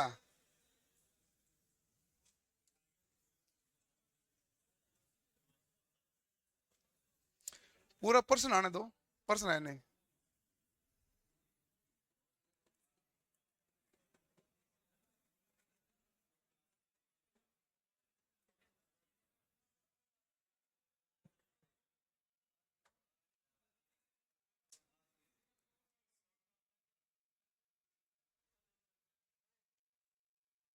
नहीं आया भाई, इतना ही आया, कुछ आया नहीं।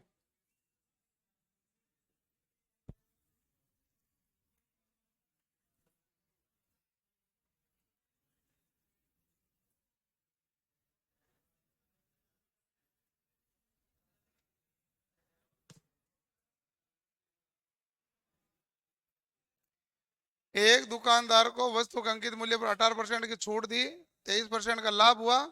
यदि उसे 1840 आगे कुछ पता है नहीं। इसलिए अपन बता नहीं सकते।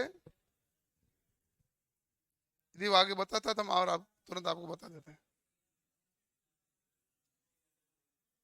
66 बी किसी काम को जितने समय में करता है उसके 1/6 समय में ए आधा काम करता है। ठीक है, बी किसी काम को जितने समय में करता है उसके 1/6 समय में आधा काम करता है। पूरा काम करेगा तो 1/3 समय लेगा। ठीक है ना, बी जितना काम करता है ए उसके 1/3 समय में करता है। यानी बी किसी काम को 3 दिन में कर रहा है तो ए कितने दिन में करेगा? 1 दिन में। सिंपल लॉजिक हुआ। बी किसी काम को जितने समय में करता है, आवाज नहीं भाई, उसके 1/6 समय में ए आधा काम करता है।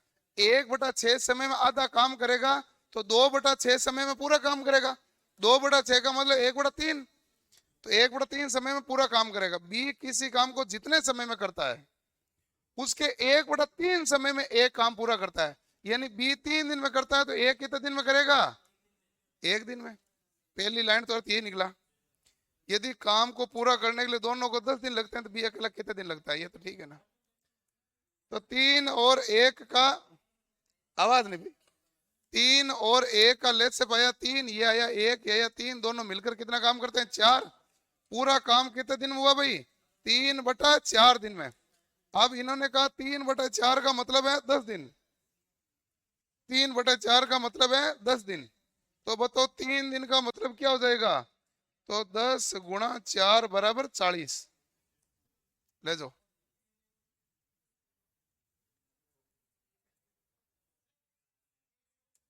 क्या हुआ?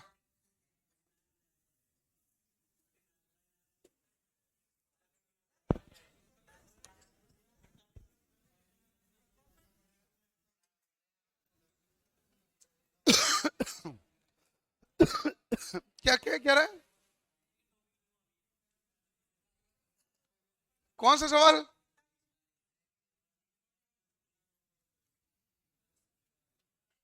फोर्टी 41 नंबर सवाल।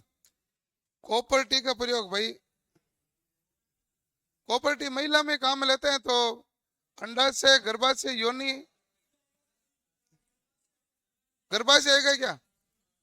तो ये मुझे तो ये पता है कि कॉपर्टी महिला में काम लेते हैं, बाकी बायोलॉजी में आता है कहाँ लेते हैं, क्या लेते हैं, कैसे लेते हैं।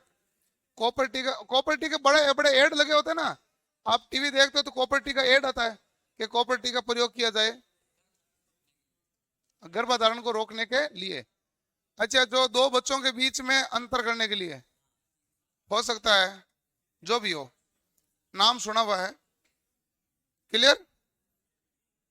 चलो भाई।